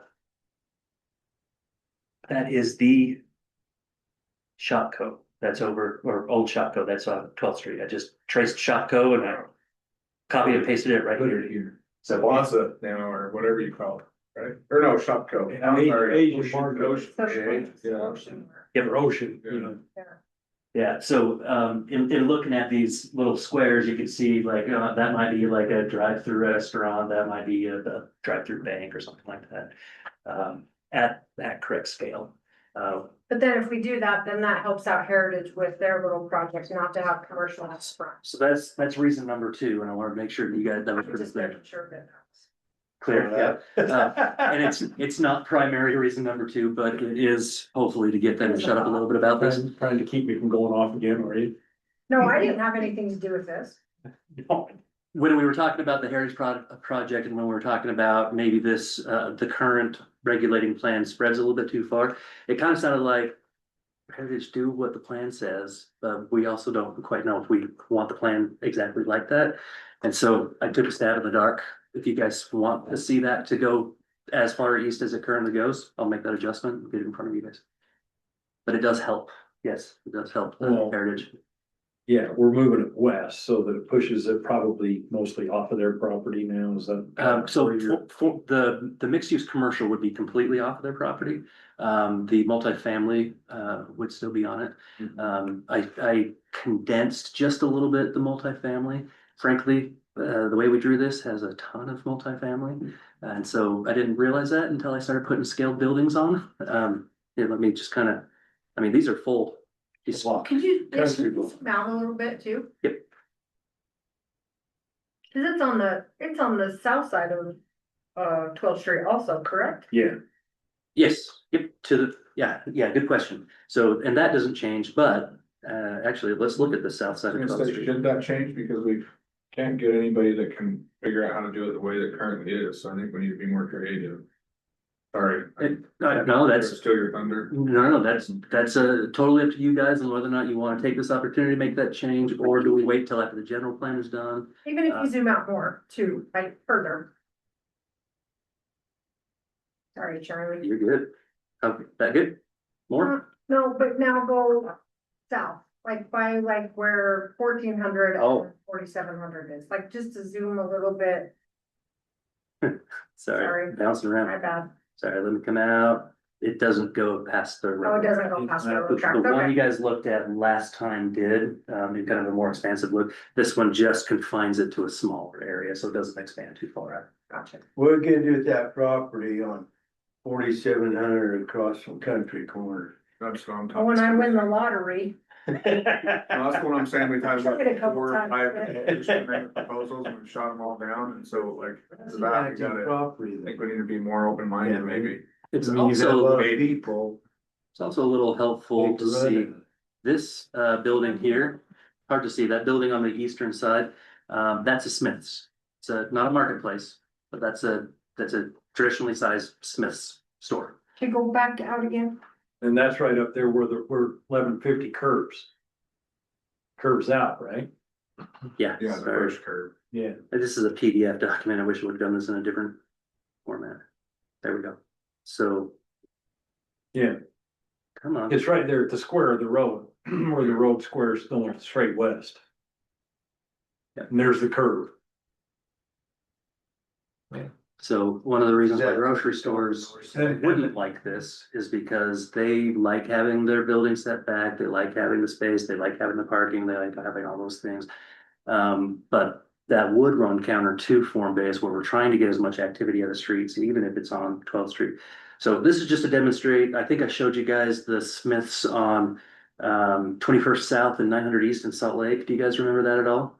No, that's the ones I was just trying to think of, if they really do need a setback, cause what, you got a giant Walmart that's right next to the freeway now in Salt Lake too, right? Walmart fought tooth and nail, and Salt Lake City was just fine not getting a Walmart right there. Okay.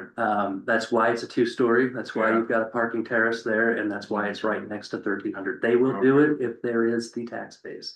Here there is not. Okay. So they won't, That's a huge. they won't fight. So every corporation comes in, they're gonna show us their A plan, but they've got their B, C, and D in case we don't like their A plan. Yeah. And D is the glorious version, right? Okay. They really don't want to get down there because that's very expensive to do, and maintain. But it also is the thing that tends to be in the best interest of the community from an aesthetic perspective. Unless we're trying to attract retail, then it might be easier to maybe loosen some of those standards, so you can actually get something established, get a market established, and then have something tight. It's that, again, that hard dichotomy. Do you make it easy so you can actually get something done? And then you get something done and it's ugly, so you put a bunch of regulations to infill. So you've got some pads on there too, Charlie. Yep. So that still provides plenty of parking. Yes. How many stalls do you think you ended up with? You guys are gonna hate me. So sufficient parking for the Smiths. Coming back from the national conference in Detroit, there's several different sessions about parking and how we need to do better as planners in our efforts to do zoning reform to stop talking about parking as much as possible. Now, that's primarily coming from urbanized areas and urbanized planners. The market will provide when it comes to parking, except in certain circumstances where the parking is allowed to back up into the neighborhoods. So that's when parking regulations come into play. That's why San Francisco has a ticket system. If you don't live on the block, you can't park on the block. Not ticket system, a sticker system. And their parking enforcement driving around looking for the colors of stickers to make sure that people aren't parked on the block. We're not there, obviously. It's gonna be a long time before we get there. Right. But if we let the market tell us there's not enough parking here, the market would tell us there's not gonna be a Smith's. And maybe it needs to be an Olive Garden. When you say the market, the people, I'm sorry, Kyle, the ones that are coming to propose something. Yeah, and really it comes down to lenders. It comes down to their funding partners, and it comes down to the financial, the CPA saying, we need this amount of parking spaces because that will bring this amount of people that will turn, so their turnover in customer base, they've all got it down to science. In my opinion, it is better to have the private market control that. So you're talking about the buyers or the occupants? Yes. And this is how many slots are there? I think for For commercial most- makes sense, rather than most residential, I think we need to consider it more. But, Yeah, I and mean, it maybe- works for Costco, everybody complains about their parking. If you but put a Costco out You there, stand in line yeah, and you go there. Yeah. I mean, goes there Save every gas. day, yeah. Sorry, Kyle, we Costco know every everybody day. out of What your. are they- Is that what they're putting by Winco and Clear? Is it Costco? What's Home Home Depot? Depot. No, that's Oh, Home Depot. Where's the Costco going? Clear There's one down, out clear west. down Syracuse. Yeah. Clear Across down, from Lenny's. yeah, What it was. it's right at the side of SR 177, on the west side of SR 177. Okay, And I don't know what west that is. I'm gonna say, what, two It's right off of thousand? Antelope. I knew there was one going west. Yeah, it's almost done. It Just is went past Home it Depot Sunday. next to- Okay. So I know it's more on like design after the fact, but on the same realm of parking, I think about like the Chick-fil-A on 12th Street, the In-N-Out Burger. Yes. Lines for drive-throughs, like. Is that gonna back up onto 12th Street, you know, cause That's key. it's really hard. So parking spaces versus queuing spaces are different stories, and we do, in our code, in our form-based zone, we do have some requirements for queuing, but I think we need to put a little bit more effort into that. COVID changed the way we all do fast food. And all the fast food restaurants are realizing that because all of their insides are a lot smaller so that they can expand it to have 3 windows or 4 windows instead of 2 lanes or 3 lanes instead of a single lane. Yeah, so that is certainly something that we need to take care of.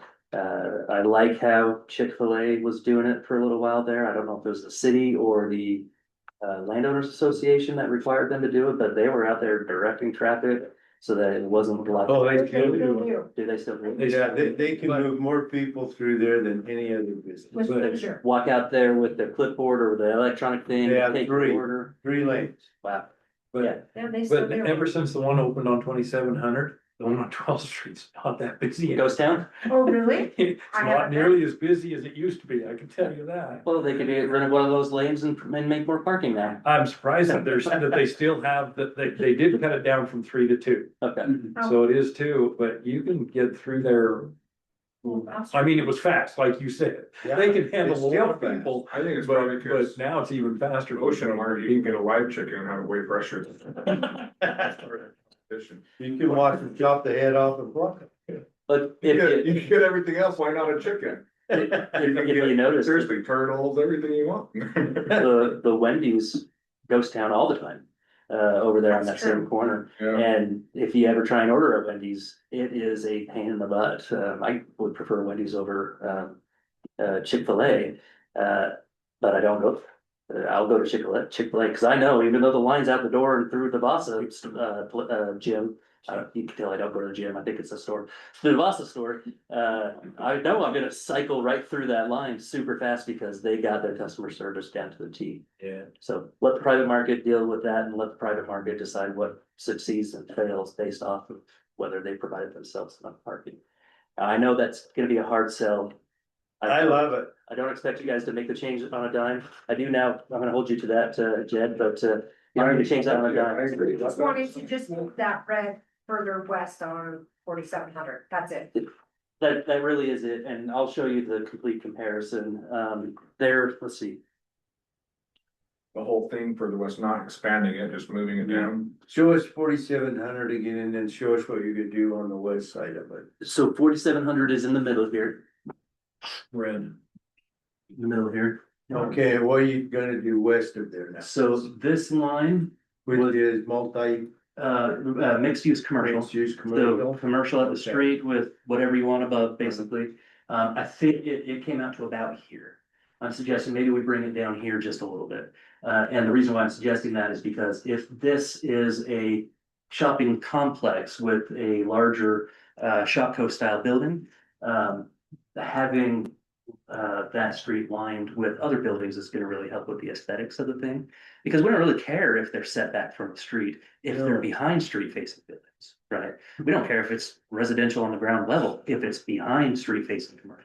They'll support Costco better too. We care about the public realm, right? And here's the problem, we can do that, and then 2 years from now, we might change it again, because look at how long it's taken for any commercial to happen in Far West. Yeah. And now it's all going to happen there with the Target and all the stuff, and that's gonna change, and everything that's happened on 2700. I mean, and I'm sure when they had their plan, we didn't have 2700, we had the road that the That's swimming hard, pool's on. exactly. That was the only way we got in and The out. swimming And pool, the 1900s did it too.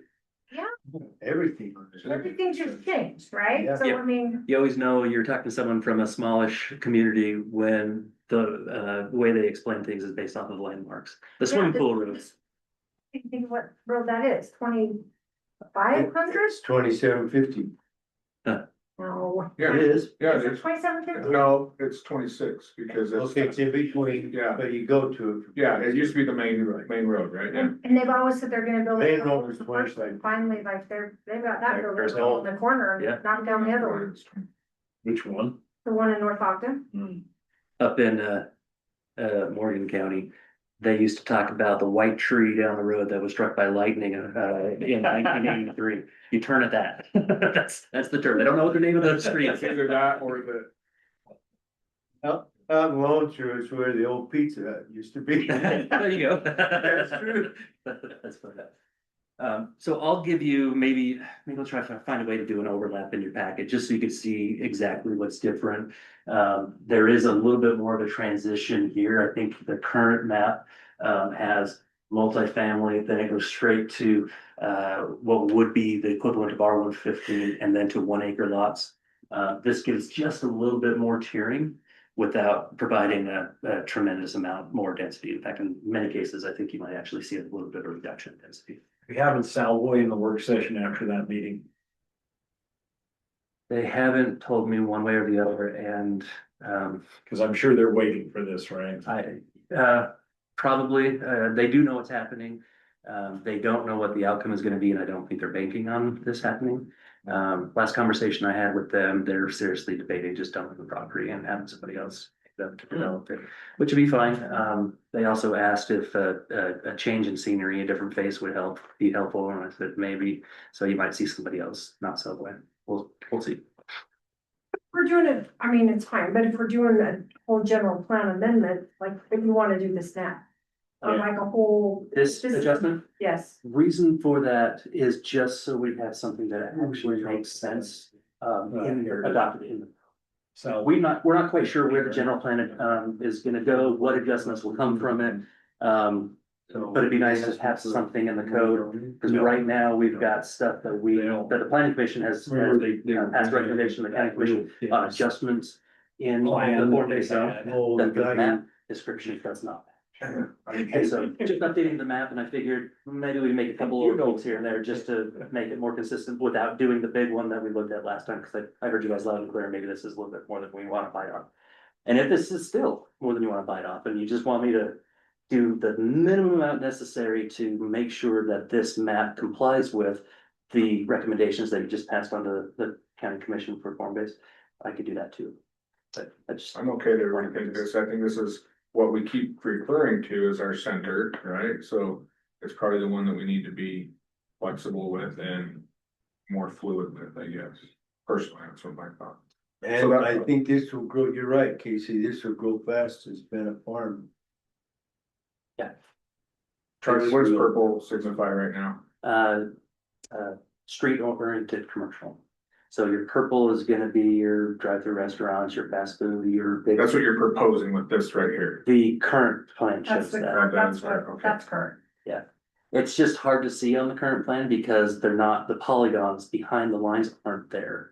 And so I wanted to trace around those, so it was very clear about it. You could see how much acreage potentially is designated for these things. So just recapping really quick, if you're changing this and you're gonna give us some more information, what are we gonna propose that area to be instead of purple to get more potential opportunities there again? Do you guys want to go to that level of effort with this adjustment? I think it's close enough personally. I say we throw it in there, but I'm okay with that. the only reason I say that is just because That's specifically over here where we've been talking for a little while, or do you want to go across the street to Costesso property? which one's that, which one? I'd like to see, like, but you can't go further, can you go further east with what you're looking at? Yeah. Or that, I mean, The we're map I just have, looking at this.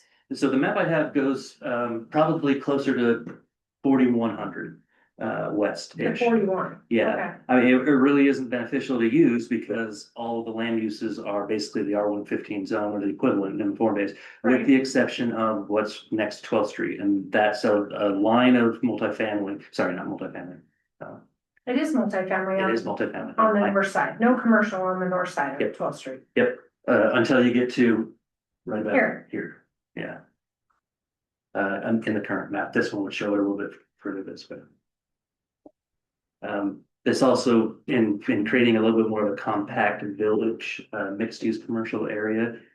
You're not creating, as much of a possibility that that lot over there is gonna be,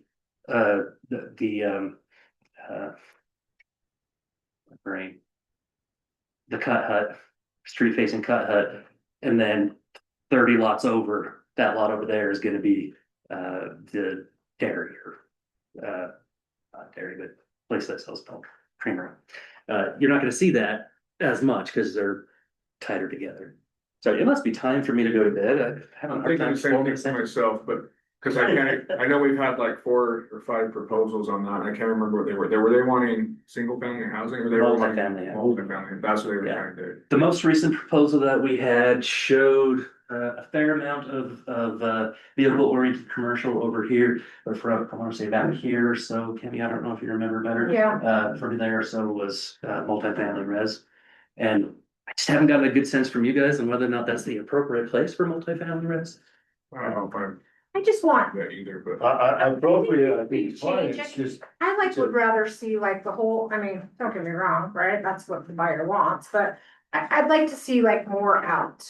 Do you know what I mean? Like, I'd like to look at it and look at like the whole thing before you say, oh, look, like, I just wanna look at the whole kind of thing better. the whole area. All the way from, I feel like all the way from like 3,500 to like where Bennett Farms is going to be, like what, like where Bennett Farms, kind of like today, when you pulled out the map and you look at what Westbrook is gonna do, right? So he went, oh, look at where, and then we go out to this, and then, because I'm with you, well, We just said, no, we're not gonna let you have 9 more lots, and then, oh, but that seems like it's a good fit, but then what we've approved has gone from dense to not so dense, but then do we need to have a buffer? Like, I just feel like you need to look at it more as like a whole versus a.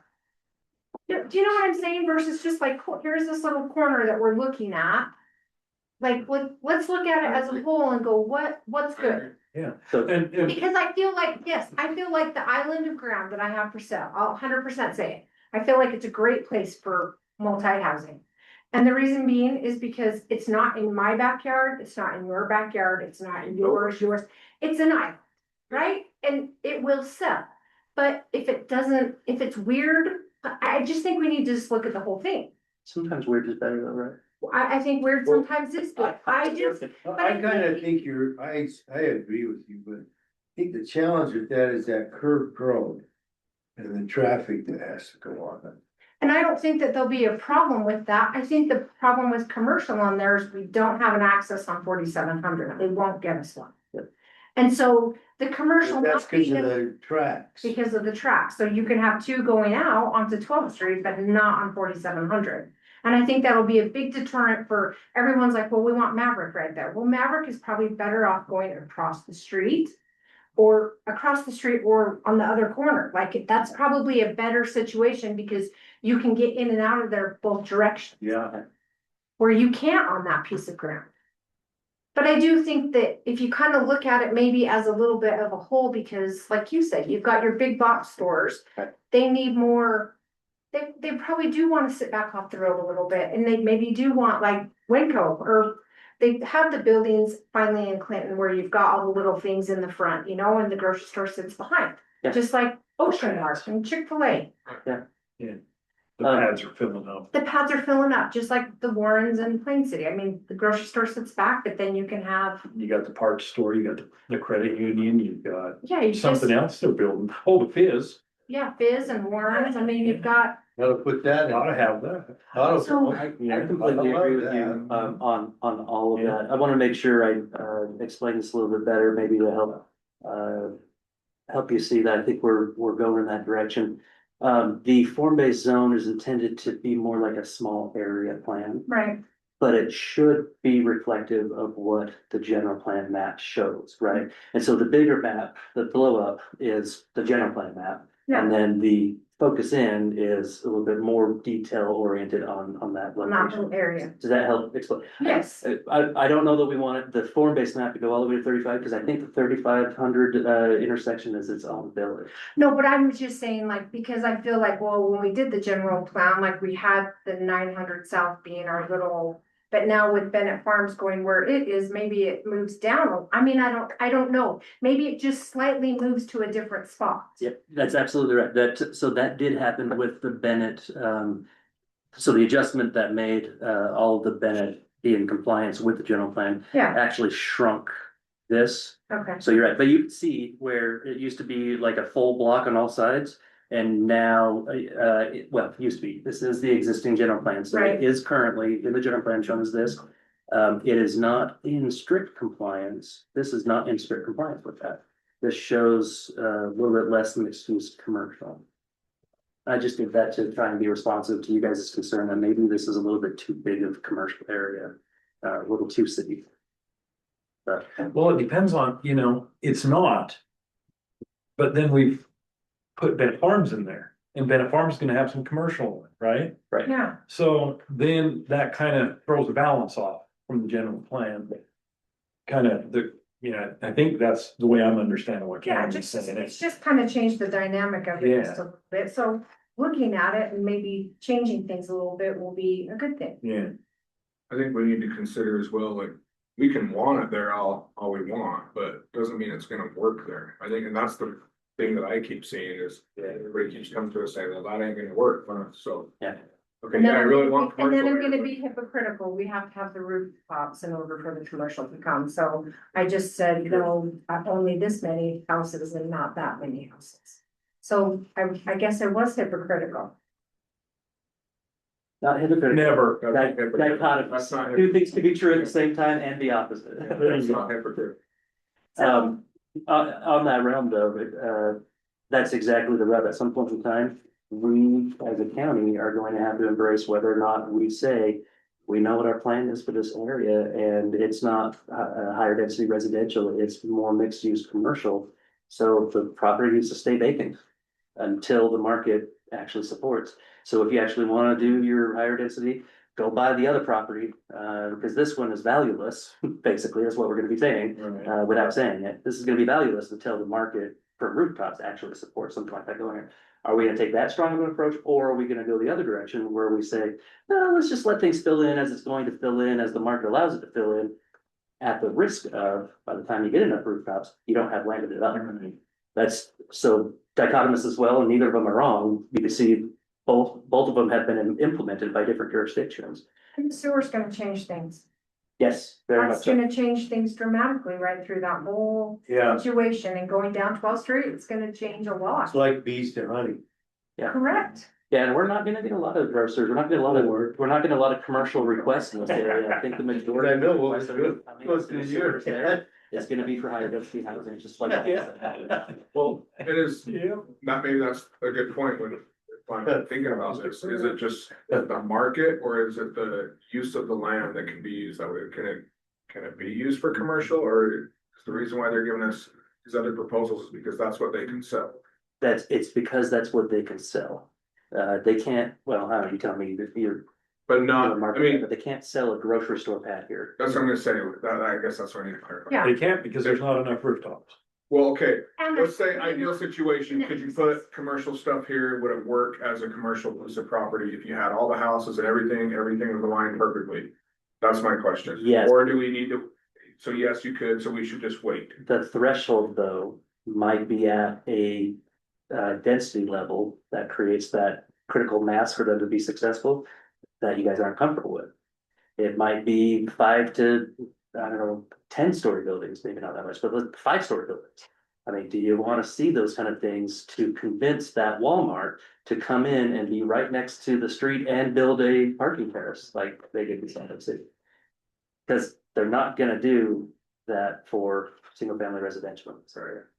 It just Well, won't pencil. Do you want, and I guess as we look further out into the future beyond, we want sprawl, we want to keep sprawling.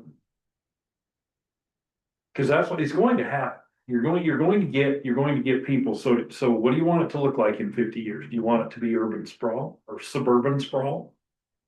Or do you want it to eventually look like a more of a, I'm gonna, correct me if I'm wrong, Charlie, you know the term I'm looking for, but I'm gonna call it more like a downtown area.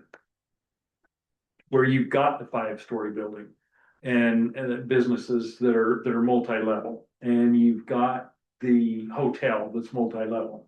And you've got housing, well, I've already mentioned that, you've got housing that's multi-level. Even if it's owned housing, even if it's like this luxury where Wolf's used to be here on 23rd, is it 23rd? Yeah.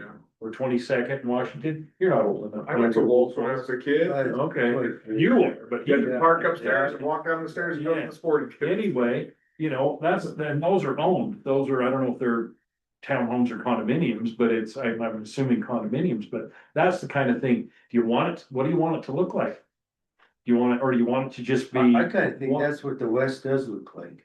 Well, I don't maybe think it we is. look like New York ever. No, but I'm not comparing it to New York, I'm comparing it to downtown Ogden. Why does New York look like it does? Cause there's no space, no, it had to go up. Yeah. That's contained. Now, the Wasatch Front has some of that element, right? We are somewhat contained by mountains and lakes and stuff like that. But this is the last area that sprawl could happen. So I think the question is a very valid question, very pointed question. Do we want to encourage that sprawl to happen, or do we want to look at tighter footprints?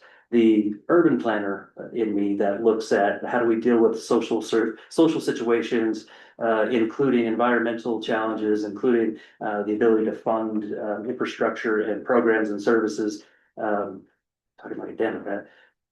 That side of me says you kind of want to be tight because your tax problem is tax Their problem. economy, yeah, is gonna be better suited to serve a tighter area. Mm. But does a tighter area actually suit the people who live here or want to live here?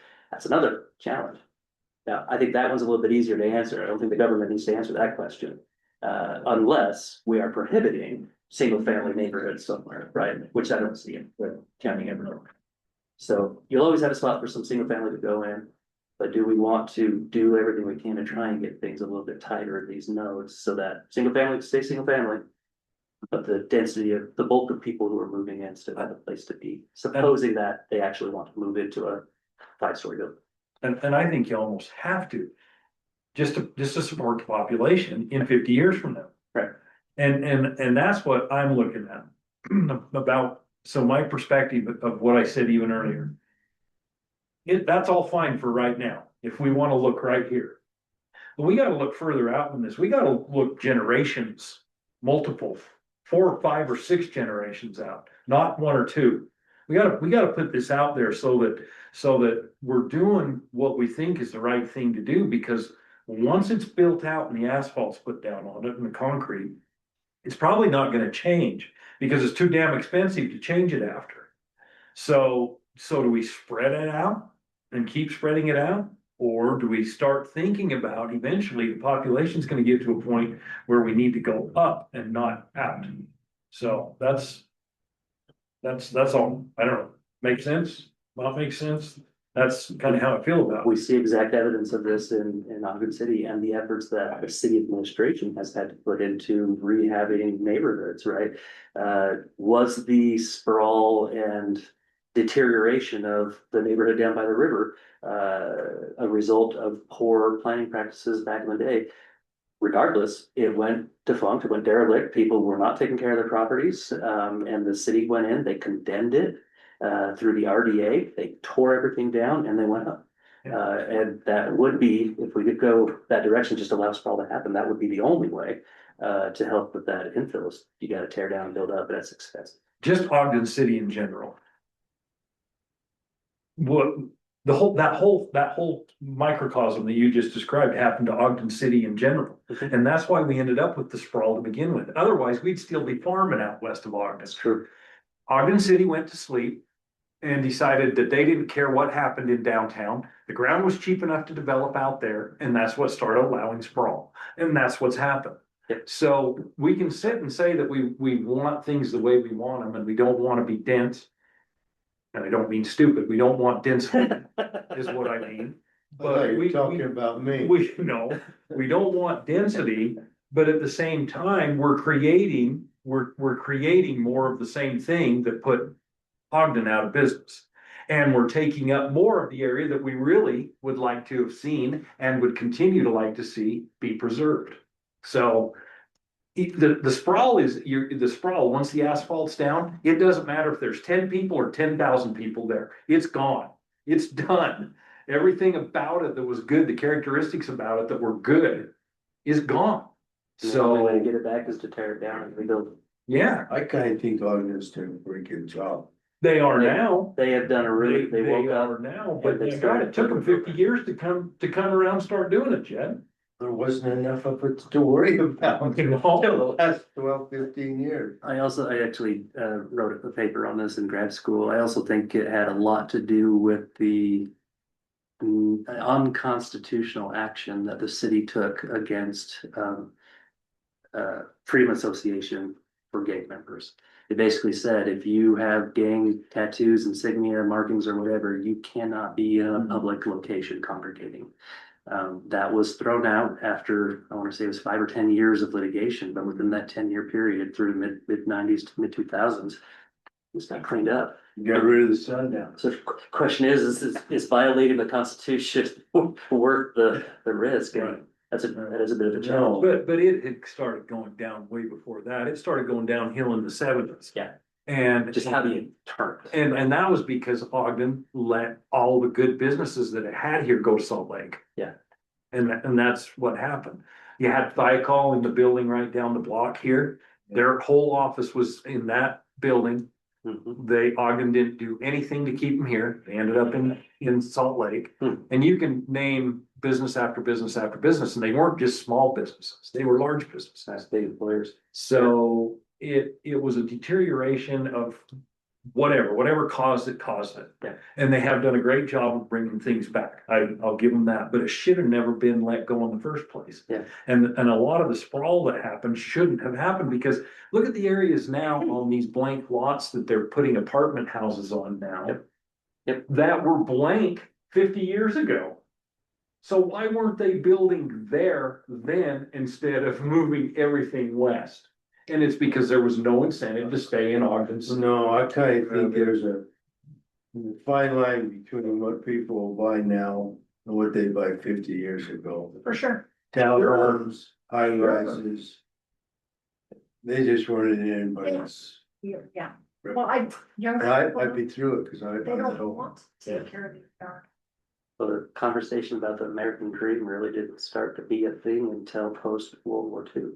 And The boomers. at that point, post World War II, that's when you started seeing white flight, people with the financial ability to move and get their slice of heaven out on the periphery and away from the interstate problems.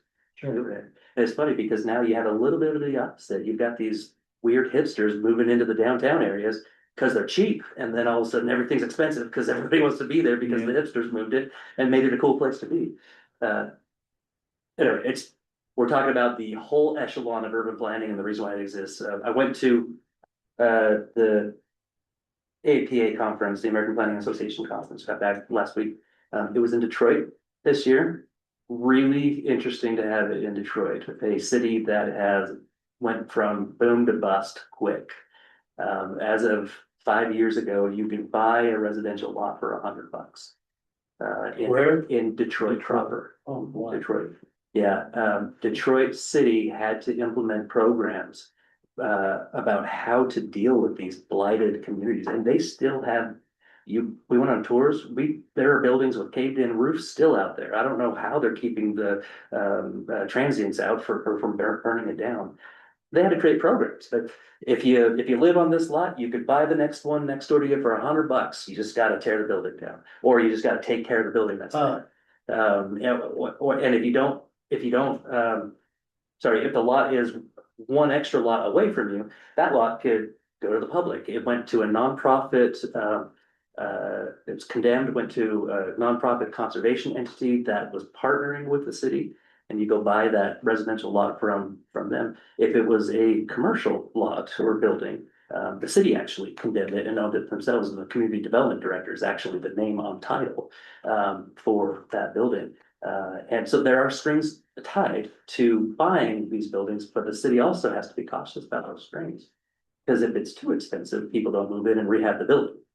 Right, so they're kind of in that weird spot too. They can't take things to a point that everything's so expensive that businesses won't move in. But they don't want to go so far to the extreme that things are just gross forever. Yeah.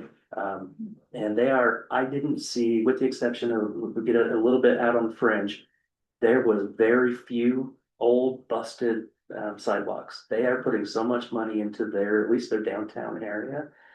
Every avenue looks like it was made yesterday. They're cleaning it up. It's actually, I'd say it's probably as clean as Salt Lake, but it actually has people in it. It's interesting, and they taught us a lot about how white flight just left the city without the financial resources to take care of itself, and it's taken a lot. This year, I think they said, maybe it's this year and last year, were the first years in 50 years that it actually had a population increase. Ogden City? No, Detroit. Oh. Yeah, so this is the rise and fall of great American communities. There's a book called that. And here we are talking about Little Western Weaver and getting into the global conversation about planning. So back to the question. There's some parallels there, I think, with Detroit, but I think a big part of it is not just housing, that's a factor, but it's the culture. The people were scared of Ogden. When I first went to Salt Lake to work, and everybody's like, "You're from Ogden? I don't dare. I would never go to Ogden. It has this horrible reputation." And for me, being here my whole life, didn't think it was a big deal, right? I'm like, "Why are you scared of that? Like, that's no problem." And then I have students that used to be correctional officers, and they're like, "The majority of our prisoners are from Ogden." Like, I would never go to Ogden for that, just like things like that. So it's the culture. We can blame it on what we had to do with housing and all that stuff, that, yes, those are all factors, but it's the culture and allowing crime or things like that to overtake things that move people out of it. That culture is a direct, there's a direct correlation behind that culture existing and white flight. And that's not a racial thing. It was just white people historically have had the upward financial mobility, so they could move out when things got bad. It just left a vacuum for the folks who couldn't move out. And then you got people who are scrounging for survival, leading to crime, leading to unlawful associations, like gangs and whatnot, trying to take care of their own. Yeah, so that just kind of gets ingrained. Poverty, right? That's right. That's right. The systemic culture. But it started with the fact that nobody could have, people that left that could afford to live there and support the tax base left. And there was nothing left to support, to bring the revenue that the city needed to take care of it, so. I can see, and I mean, that's what a lot of people argue is going on with Brigham City, right, with Icon leaving and everything too. I swear that's what happened, you know, I really think we have a little bit of comparison you can make there with Ogden. I really do. I think that you saw businesses leave, good jobs leave, and you saw sprawl going west. And there was plenty, probably at least back in the day, there was probably plenty of affordable, attainable housing, at least for young people in downtown Ogden to take care of, then move to the next house beyond that, you know, the 3rd-acre lot, so to speak. But nobody wanted to live in Ogden, to your point.